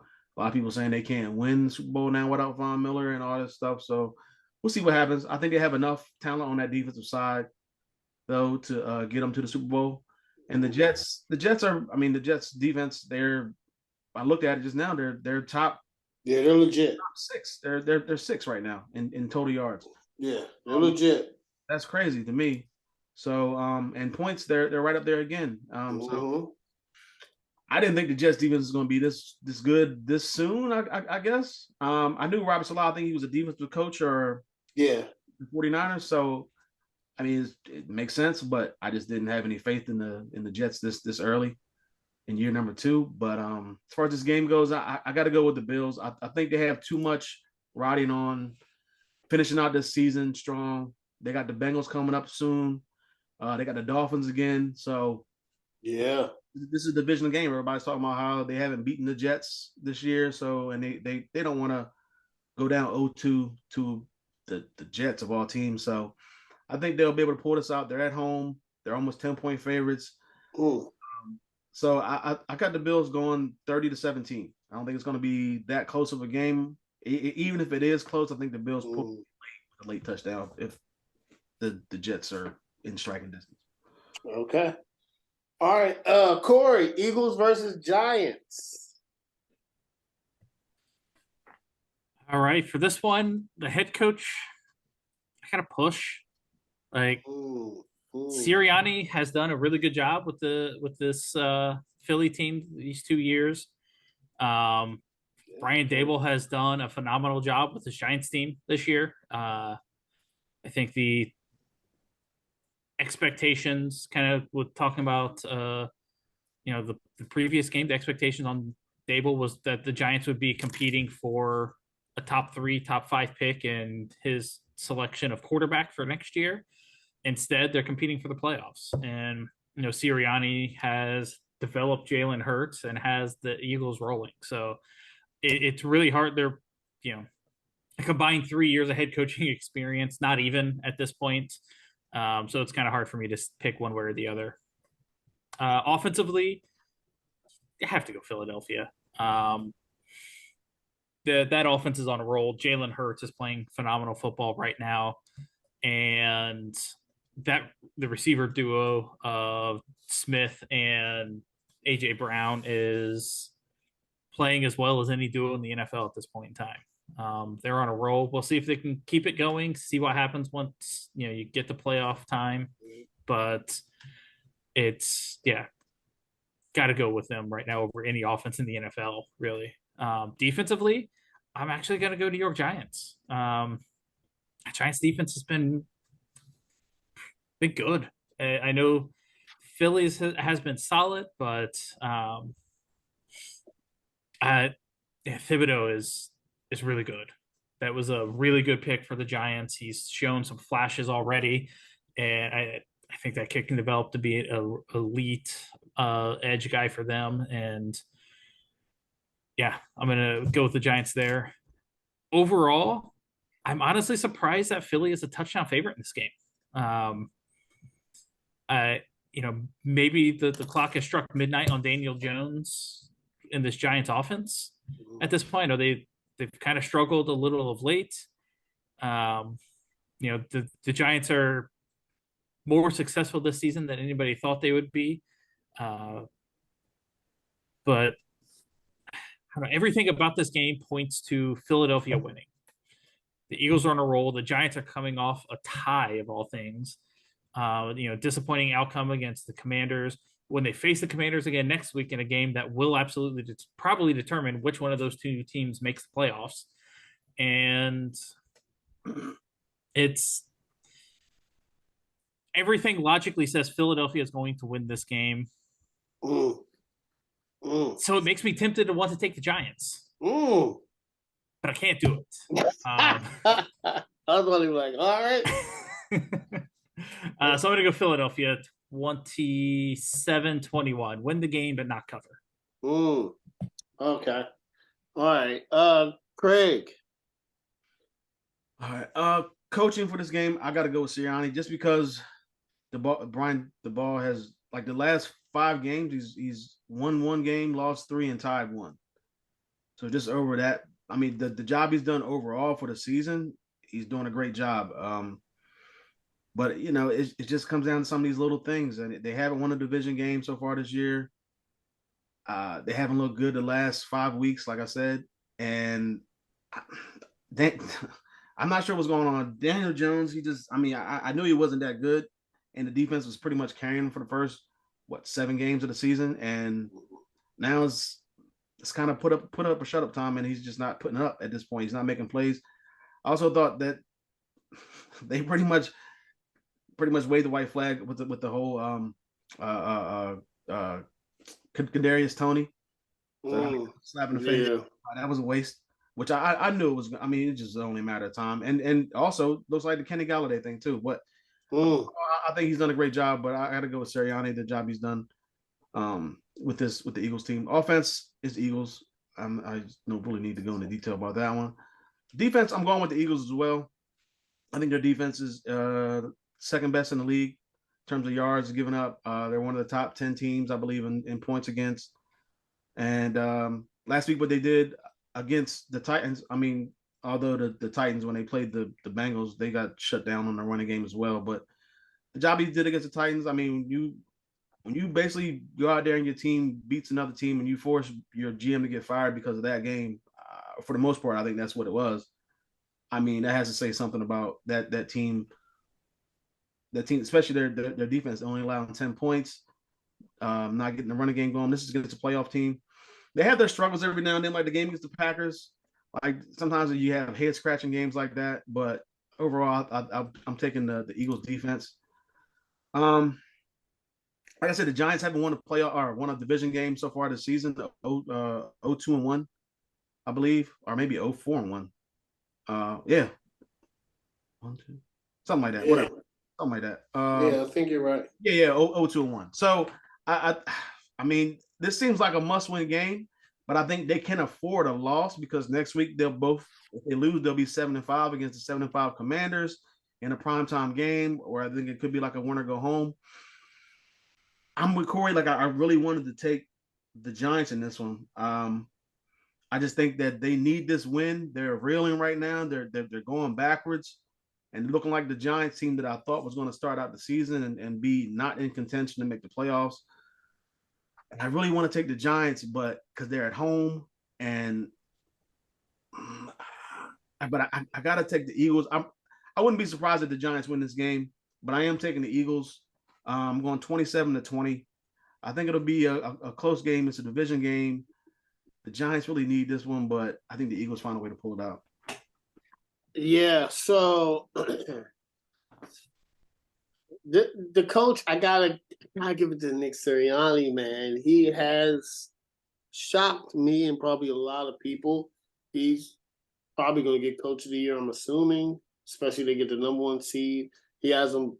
I mean, they're balling, man. I just nothing I can say, and the leadership role he's taken, it was a good hire. I was so worried at that hire first. I think a lot of people were, but I mean, him and Jalen Hurts, the sky is the limit, you know. Um, I'm on Craig with the ball. If this was 2 weeks ago, I might have picked him, but he's been reeling the last couple games, and I don't know why, man. Maybe it's the injuries, the talent level. It's but so this is what it is. This is why you need playmakers on your team, because you run into this situation that you don't have playmakers. Galladay's gone, Tony's gone. I know these receivers you love, and they work hard, but they're not getting open, man. It's the NFL, you know. Daniel Jones is playing good, but offense, I gotta go Eagles. I gotta go. Jalen Hurts is the MVP race. AJ Brown just got the GM fired. That happened. He got the GM fired because he killed Tennessee. Their running game is good, and shout out to the Eagles' offensive line, man. They're playing phenomenal. Got to give them some credit too. You know, and I just like the Eagles' offense, man. Devontae Smith, they're clicking, and the defense. I'm gonna go with the Eagles. I think the Eagles' defense is good. They got Darius Slay on the back end. You got Fletcher Cox. I think that the Eagles. I think they're a top 5 defense in the league. I think that they're going to be able to contain Daniel Jones, and they got a good defense. And that they added, not only is Jordan Davis the rookie back, but they added Ndamukong Suh. So I think they have a good depth on their D line, and this is the right time to be healthy in the NFL. This is the perfect time. Who do I have winning the game? I gotta go Eagles. I think that it's a divisional game. The score would be higher, but because it's a divisional game, I think they bottle up Barkley. I think Daniel Jones makes 2 crucial turnovers in this game, and I think Devontae Smith might have a big game because AJ Brown just had one, and I think they run for a lot of yards. So yeah, I think Eagles run for a lot of yards, and I think it's gonna be the Eagles 31, Giants 17. Like, I don't think it's gonna be close. I think it's gonna be, which I often pick divisional games closer, but I don't know. I just think I don't know, man. I don't think this Giants team is. I don't think they're gonna go to the playoffs. Let's just say that. All right, Craig. I think I picked the Seahawks. All right, Craig. Buccaneers versus 49ers. Who you got? Okay, well, coaching, I gotta go with Shanahan. I can't pick the Bucs top bowls because the team just has underachieved for whatever reasons, off the field issues, on the field issues, Tom Brady, the whole Bruce Arians stuff, all that. I can't pick that team and feel confident about it. But I think the job that, especially late, the 49ers, I think they won 5 in a row. So the team, I mean, they haven't really played anybody except for that's not true. They played the Chargers and they played the Dolphins. But they're starting to figure it out. I think since they got Christian McCaffrey, they haven't lost a game. So only game is to the Chiefs. I think that's the only game. He didn't play in that game. He got his first game was against the Rams. Oh, okay. But So they're undefeated since they got him. So I mean, for whatever reason, they're winning games. I mean, most of it's because of their defense, I think. But got to give credit to Shanahan for that. Offensive side, I still got to go with the 49ers. I don't, even though they're on their rookie quarterback now with Trey Lance and Garoppolo now done for the season. Well, maybe he returns this season, but I don't know. he's not going to be available. If they go deep in the playoffs, he might be back. But whatever. Even if he's back at that, I mean, I don't know if you can even go back to him at that point. You got quarterback has got your team to the divisional round. Yeah, the NFC Championship game. Why would you go? I don't know, but even still, I like the offense. I like the weapons that they have. I like Chris McCaffrey. Obviously, he's a baller. He's a beast. The the Bucs just haven't looked comfortable. They haven't looked good. They haven't shown me anything. Like I said earlier, they scored 30 points one time. The game was against the Chiefs. They gave up 41 points, so they lost that game. Didn't even matter. They can't run the ball. Tom Brady his numbers are decent for a 45-year-old quarterback, but at this point, you're expecting. I mean, last year he put up like 50-some touchdowns. I wasn't really expecting that, but I was expecting a lot better than this. I know they had the offensive line issues, but even still, man, their offense just doesn't look good at all. I don't know how many points they're averaging, but it's not a lot. And on defense, I got to go with the 49ers again. They had the best defense in the NFL. And the Bucs defense is really good as well, but I mean, they haven't shown an ability to me, be better than what they were 2 years ago when they went to the Super Bowl. I mean, maybe that's because of some of the players that they lost. Maybe it's because the offense is not doing enough, which I think is part of it because, I mean, their offense can sometimes not even go and get a first down at times, it seems like. So they struggled at times, both sides of the ball. And the defense I would take over the offense any day, but not over the 49ers. I don't even know. I know, like I said, they're starting a rookie quarterback, young quarterback.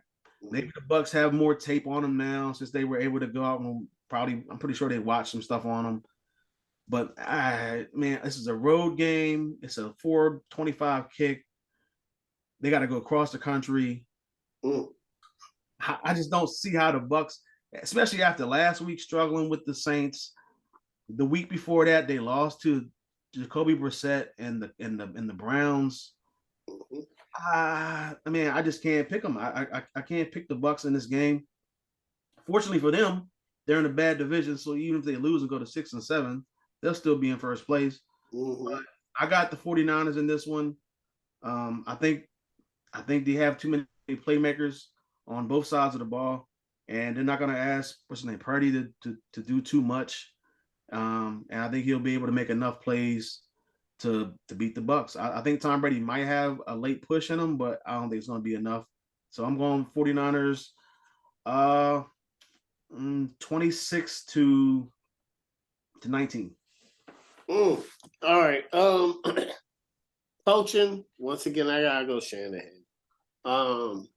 This is rare. They 49ers to be swept. But I gotta go Shanahan because it is very odd that everybody had these high hopes for Tampa and they just don't look good.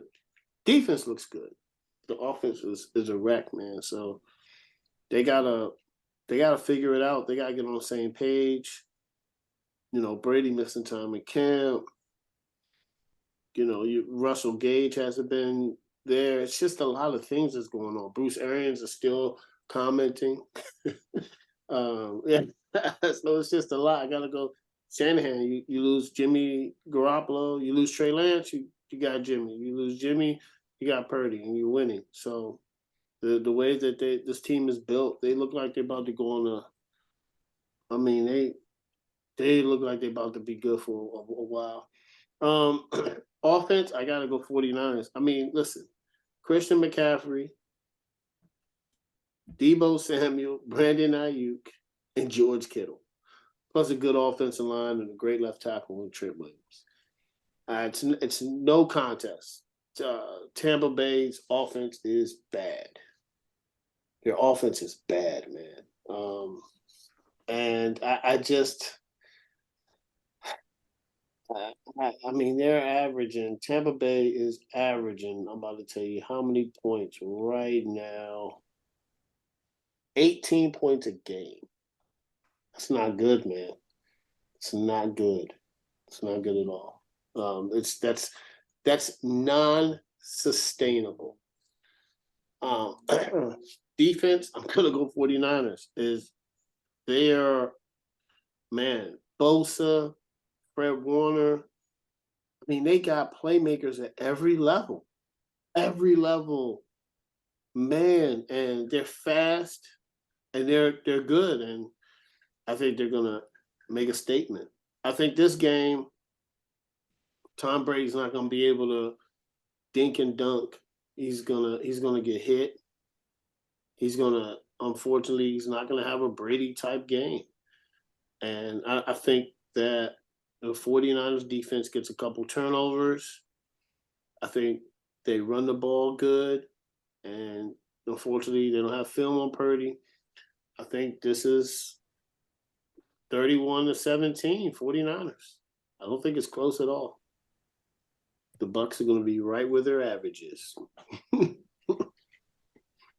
All right, Corey. Bucs versus 49ers. Who you got?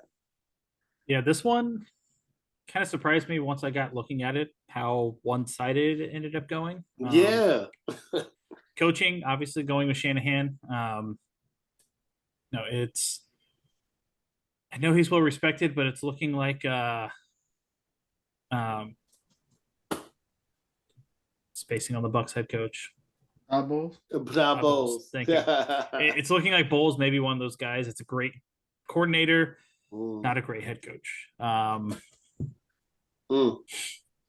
Offensively, I would argue on paper, Tampa Bay has a more talented offense. They're deeper. San Francisco has 4 guys, but the Bucs have a deeper receiving core.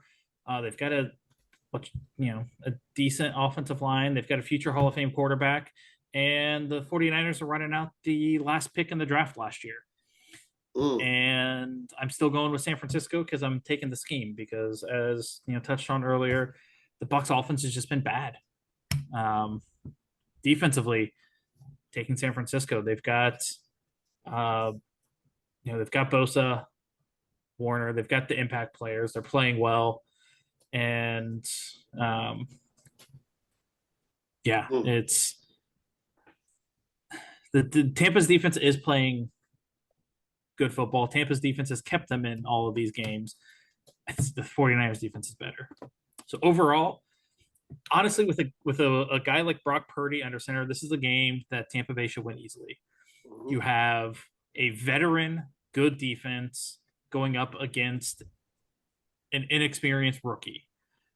But I have zero faith in Tampa being able to do any of that. San Francisco's on a roll. They've won 5 in a row.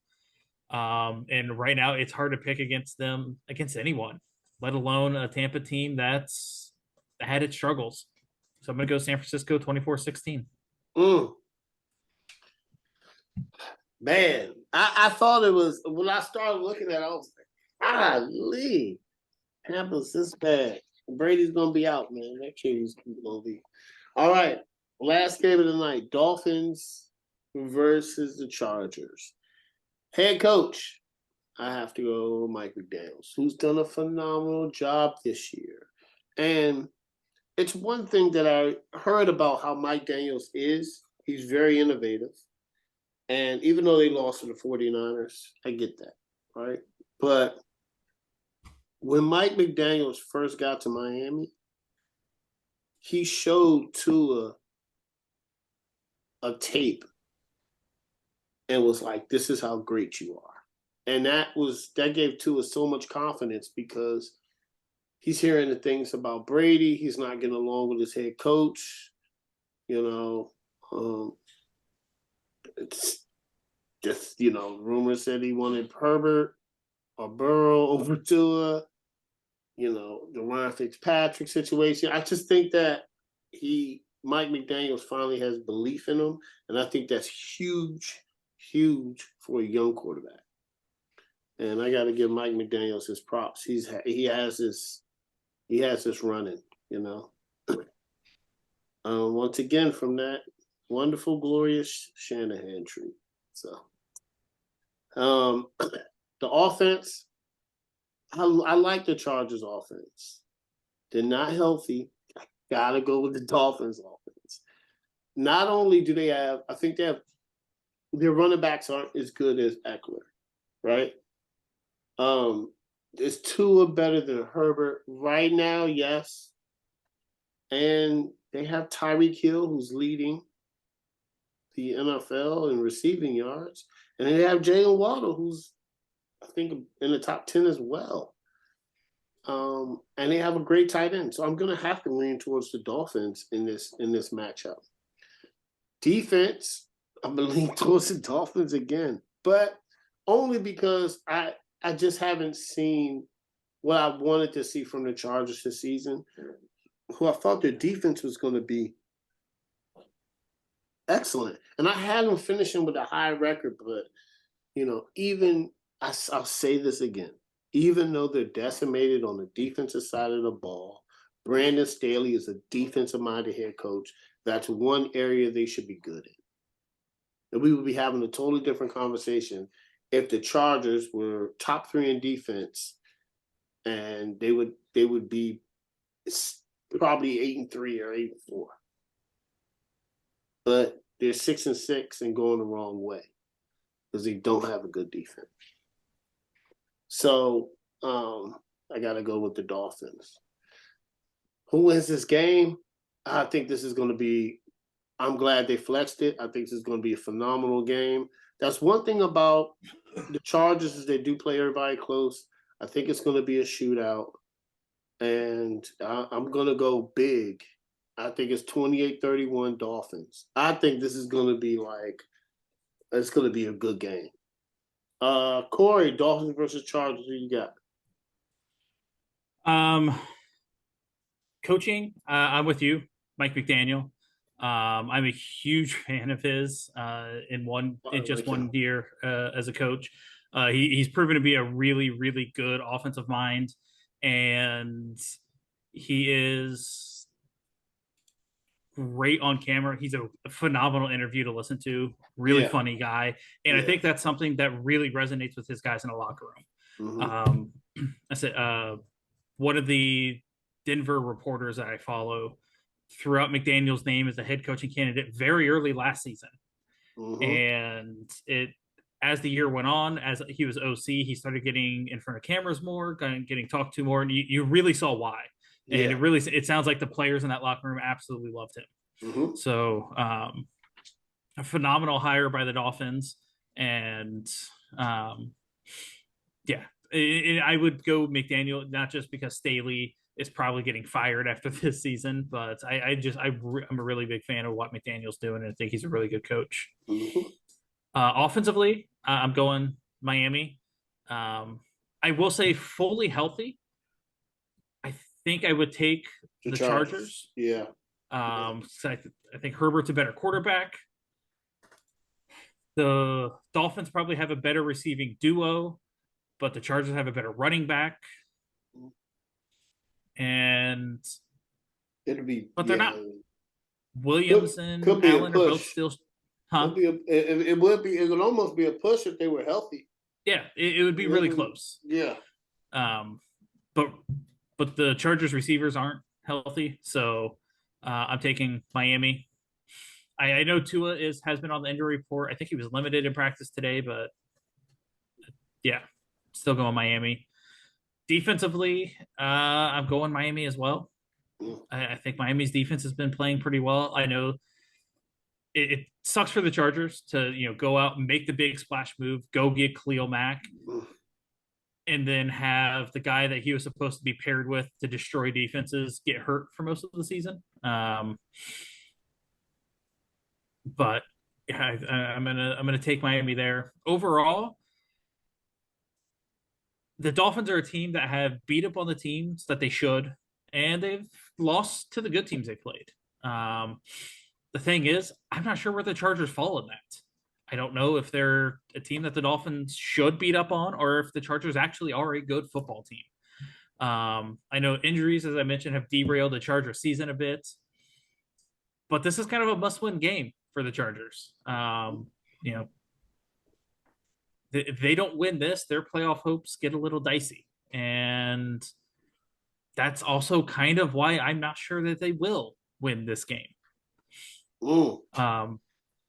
This could be a turning point for their season, though. They win this game, they are facing 4 very winnable games after this. Tennessee, Indianapolis, the Rams, Broncos. Tennessee is the only game that should give them trouble. They could win. Wow. Even if they lose this game, they could reel off 4 straight to close out the season and still get into the playoffs. They could. But this is one of those games that if you're a Chargers team that wants to prove that you're, not the Chargers, you win it. If they lose, they could still potentially catch 7 seed, but it would also be 4 out of 5 games right now that they have lost if they lose to the Dolphins. I think losing this game could start to have the wheels come off a little bit, because if you lose, your playoff hopes are going to come into question. The talk of your head coach getting fired is going to start getting a little louder, and things could spiral on you in a hurry. I have no gut feeling on this game, honestly. So I flipped a coin, to be honest, and it came up Miami. So I'm going Dolphins, 23-21. All right. This is going to be a good one. All right, Craig. Dolphins versus Chargers, who you got? I know what you said earlier, but, I want to hear the breakdown. Coaching, I'm going with McDaniel. Staley, I don't know what he's doing there with this team. This team is underachieved. I had him actually in the AFC Championship game, and it's not. I mean, they can still get there, but the way that they're playing, they lost 3 of the last 4 games, and I know they've all been the teams who are somewhat pretty good. I mean, 2 of them are really good. One of them is it's a divisional rival, but still, you got to find a way to win some of these close games, and they're just not finding a way to win these games. So. And then on the other side, McDaniel, like the teams that they played for this loss to San Francisco, they were bum teams, not good teams, but they were teams on the schedule that they're supposed to beat, and they went out and they beat them. So, it's up to them. Tua was undefeated up until the San Francisco game and games he started and finished, and he's been playing pretty well. He's definitely in consideration to be an MVP candidate. So, I think the job that he's done with this team, especially after the last couple of years with Flores and everything like that, and especially what happened last year, I think they won like 7 games in a row late in the season or something like that, and missed the playoffs still. But everything that happened last year, and then coming into this year, there was talk about Tom Brady coming to the Dolphins, or whoever is coming to Deshaun Watson coming to the Dolphins, all this stuff. So I'm glad that they cleared that up, and Tua looks really good. I just think all he needed was an opportunity to be full-time starter and to get weapons there, and he looks like a MVP candidate. So, offensively, I got to go. It's close because Williams is coming back. I think, or he's at least practicing, so he's coming back. Maybe Palmer's playing well. Keenan Allen's there. Austin Eckler's still running the ball. They have a better quarterback.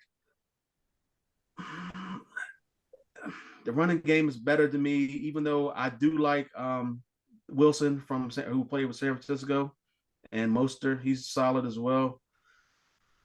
I just got to go with the Dolphins slightly, just because of the inconsistencies with the Chargers, and then also there's no Slater on the left on left tackle. He's out, so been out for a while. So I got to go with the Dolphins. Anytime you have. I kind of thought maybe that Tyreek Hill was going to take a step back this year because Tua's no Patrick Mahomes, but I mean, he's accurate, man. Still, he is accurate. I give him that, but he's not. He's sometimes he shorts the long ball. Like Hill has to come back to the ball sometimes, or whatever the case may be. But there's been times where he just looks really good, and sometimes he just doesn't. But for the most part, he's very consistent. But just the Hill thing, and then you got Waddle. The receivers are better. it's tough. I think I'm just leaning Dolphins. I think I'm gonna lean Dolphins just slightly, just because of the players that are hurt for the Chargers and Yeah. with the offense. On the defensive side, I got to go with the Dolphins again. Bosa and Mack and Jackson, like these were, or at least Mack and Jackson were big time splashes. They got Derwin James. Like the defense on paper looks really good. Looks like a top 5 defense or top 10 defense at worst. But I mean, they just haven't performed like I thought they would. And I mean, I just don't know what going out and getting all those guys, even though I know they got hurt, but what does that do for your team? Like it hasn't done anything, hasn't really shown up. And it shows in their record. I mean, 6-6 versus what I thought they was going to be at this point. I would have thought 8-3 or something, 8-4, yeah.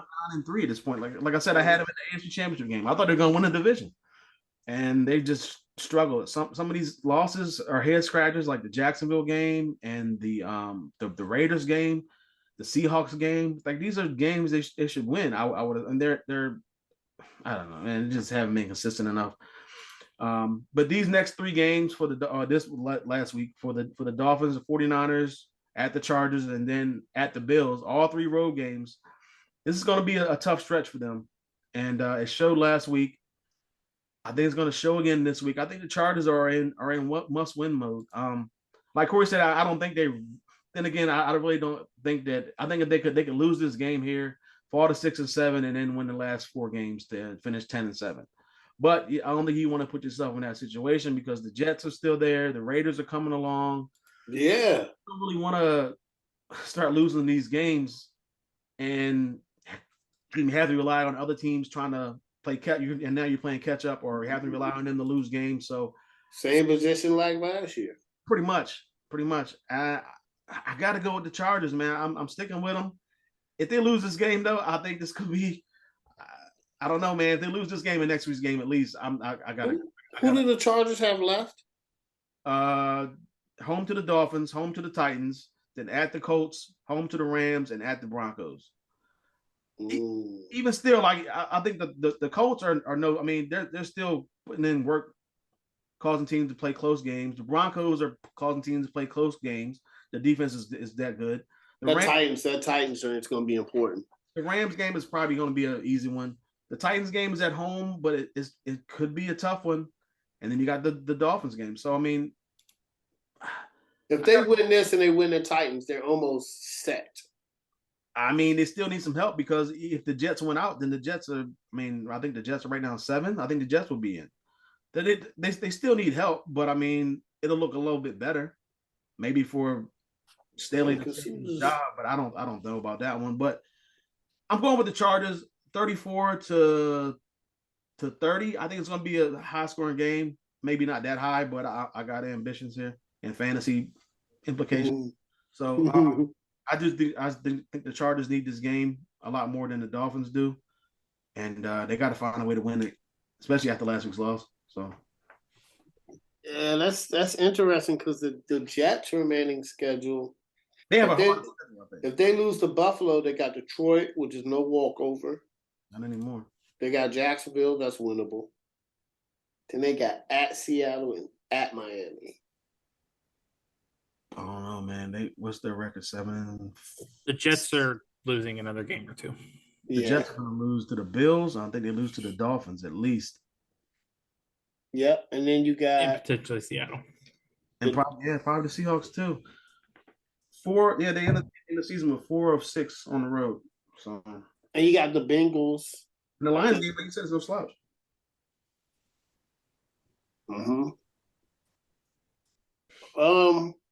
Do they have the tiebreaker over the?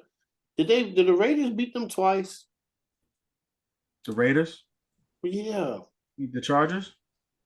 Yeah, I'm about to look right now. The Chargers won. The first game of the season was against the Raiders. The Chargers won?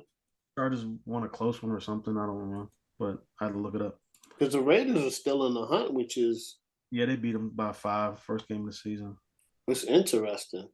Y'all was definitely... I don't think Cincinnati is Cleveland, which they probably win. They probably beat Tampa, and they probably beat New England. I think that Then they got Buffalo. I don't know, man. Cincinnati. The Raiders. I mean, the Raiders could. They got the Rams versus the Patriots, at the Steelers versus the 49ers, and versus the Chiefs. Chiefs might not have nothing to play for that last game. They might not. The Raiders that might have something to play for, they might just let them in. Because you got to think, right? If the Raiders are in the hunt and the Chiefs and the Bills lock up the 1 seed and the Chiefs lock up the division, there's no point of them. You know what I'm saying? There's no point of them playing. Now, the Bills, the Chiefs got an easy schedule, though. If they went out, they could have the 1 seed. And Buffalo, I don't think Buffalo's schedule's that easy. That Cincinnati game is going to be tough for Buffalo.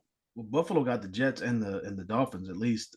I think they have the Bengals too. Yeah, that's going to be tough. And I think the Chiefs, I think Nick Wright said it. I think the Chiefs have the easiest schedule left. I think they do.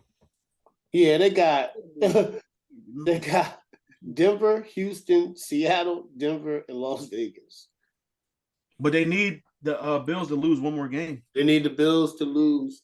But look at the Bills. They got the Jets. That's not going to be easy, even though I think it is. That Cincinnati game could be big. Oh, yeah, it's going to be a good one. What is that? Did they flex that? That's Monday night. I just looked at it. Okay. That's 8:30 versus the Bills. So Cincinnati don't got an easy one either. It's gonna be this next couple weeks are very vital. These next 3 to 4 weeks, they're gonna determine the playoff picture. Because right now with the AFC, we got Bills, Chiefs. Yep. You said what? Lamar Jackson. Who knows when he's coming back? Say 1 or 3 weeks, but the Ravens their schedule's favorable. But I mean, I can't trust the Ravens to. Yeah. I mean, they're struggling. So Cincinnati could win. Cincinnati could get the 3rd seed. This is gonna be very interesting. Oh, yeah, there's a lot of football to be played still. It's a lot. And then same with the NFC. If the Eagles, right, I think the Cowboys are going to beat the Eagles on the back end, but I think the Eagles still win to get the number 1 seed. But then you got the Vikings. If they lose to the Lions, the only, Tampa Bay might not win the division. I think they're good enough. I think they're going to win the division. They're 3-1 in the division, I think. So only other team 3-1 in the division is the Panthers, and they're just not good enough. Oh, okay. I mean, maybe if the Falcons had won last week. That's what I was about to say. The Falcons, but I don't know if they, because the Falcons' schedule is New Orleans, Baltimore, Arizona, and in Tampa. I see at least 2 losses there. Yeah. Yeah. And Tampa's probably going to. I looked at Tampa's schedule. I was like, They've had plenty of chances. They could have beat the Chargers, the Commanders, and the Steelers, and they could have even beaten the Panthers. They just couldn't win. Yeah. Yeah, they're not. This is going to be interesting.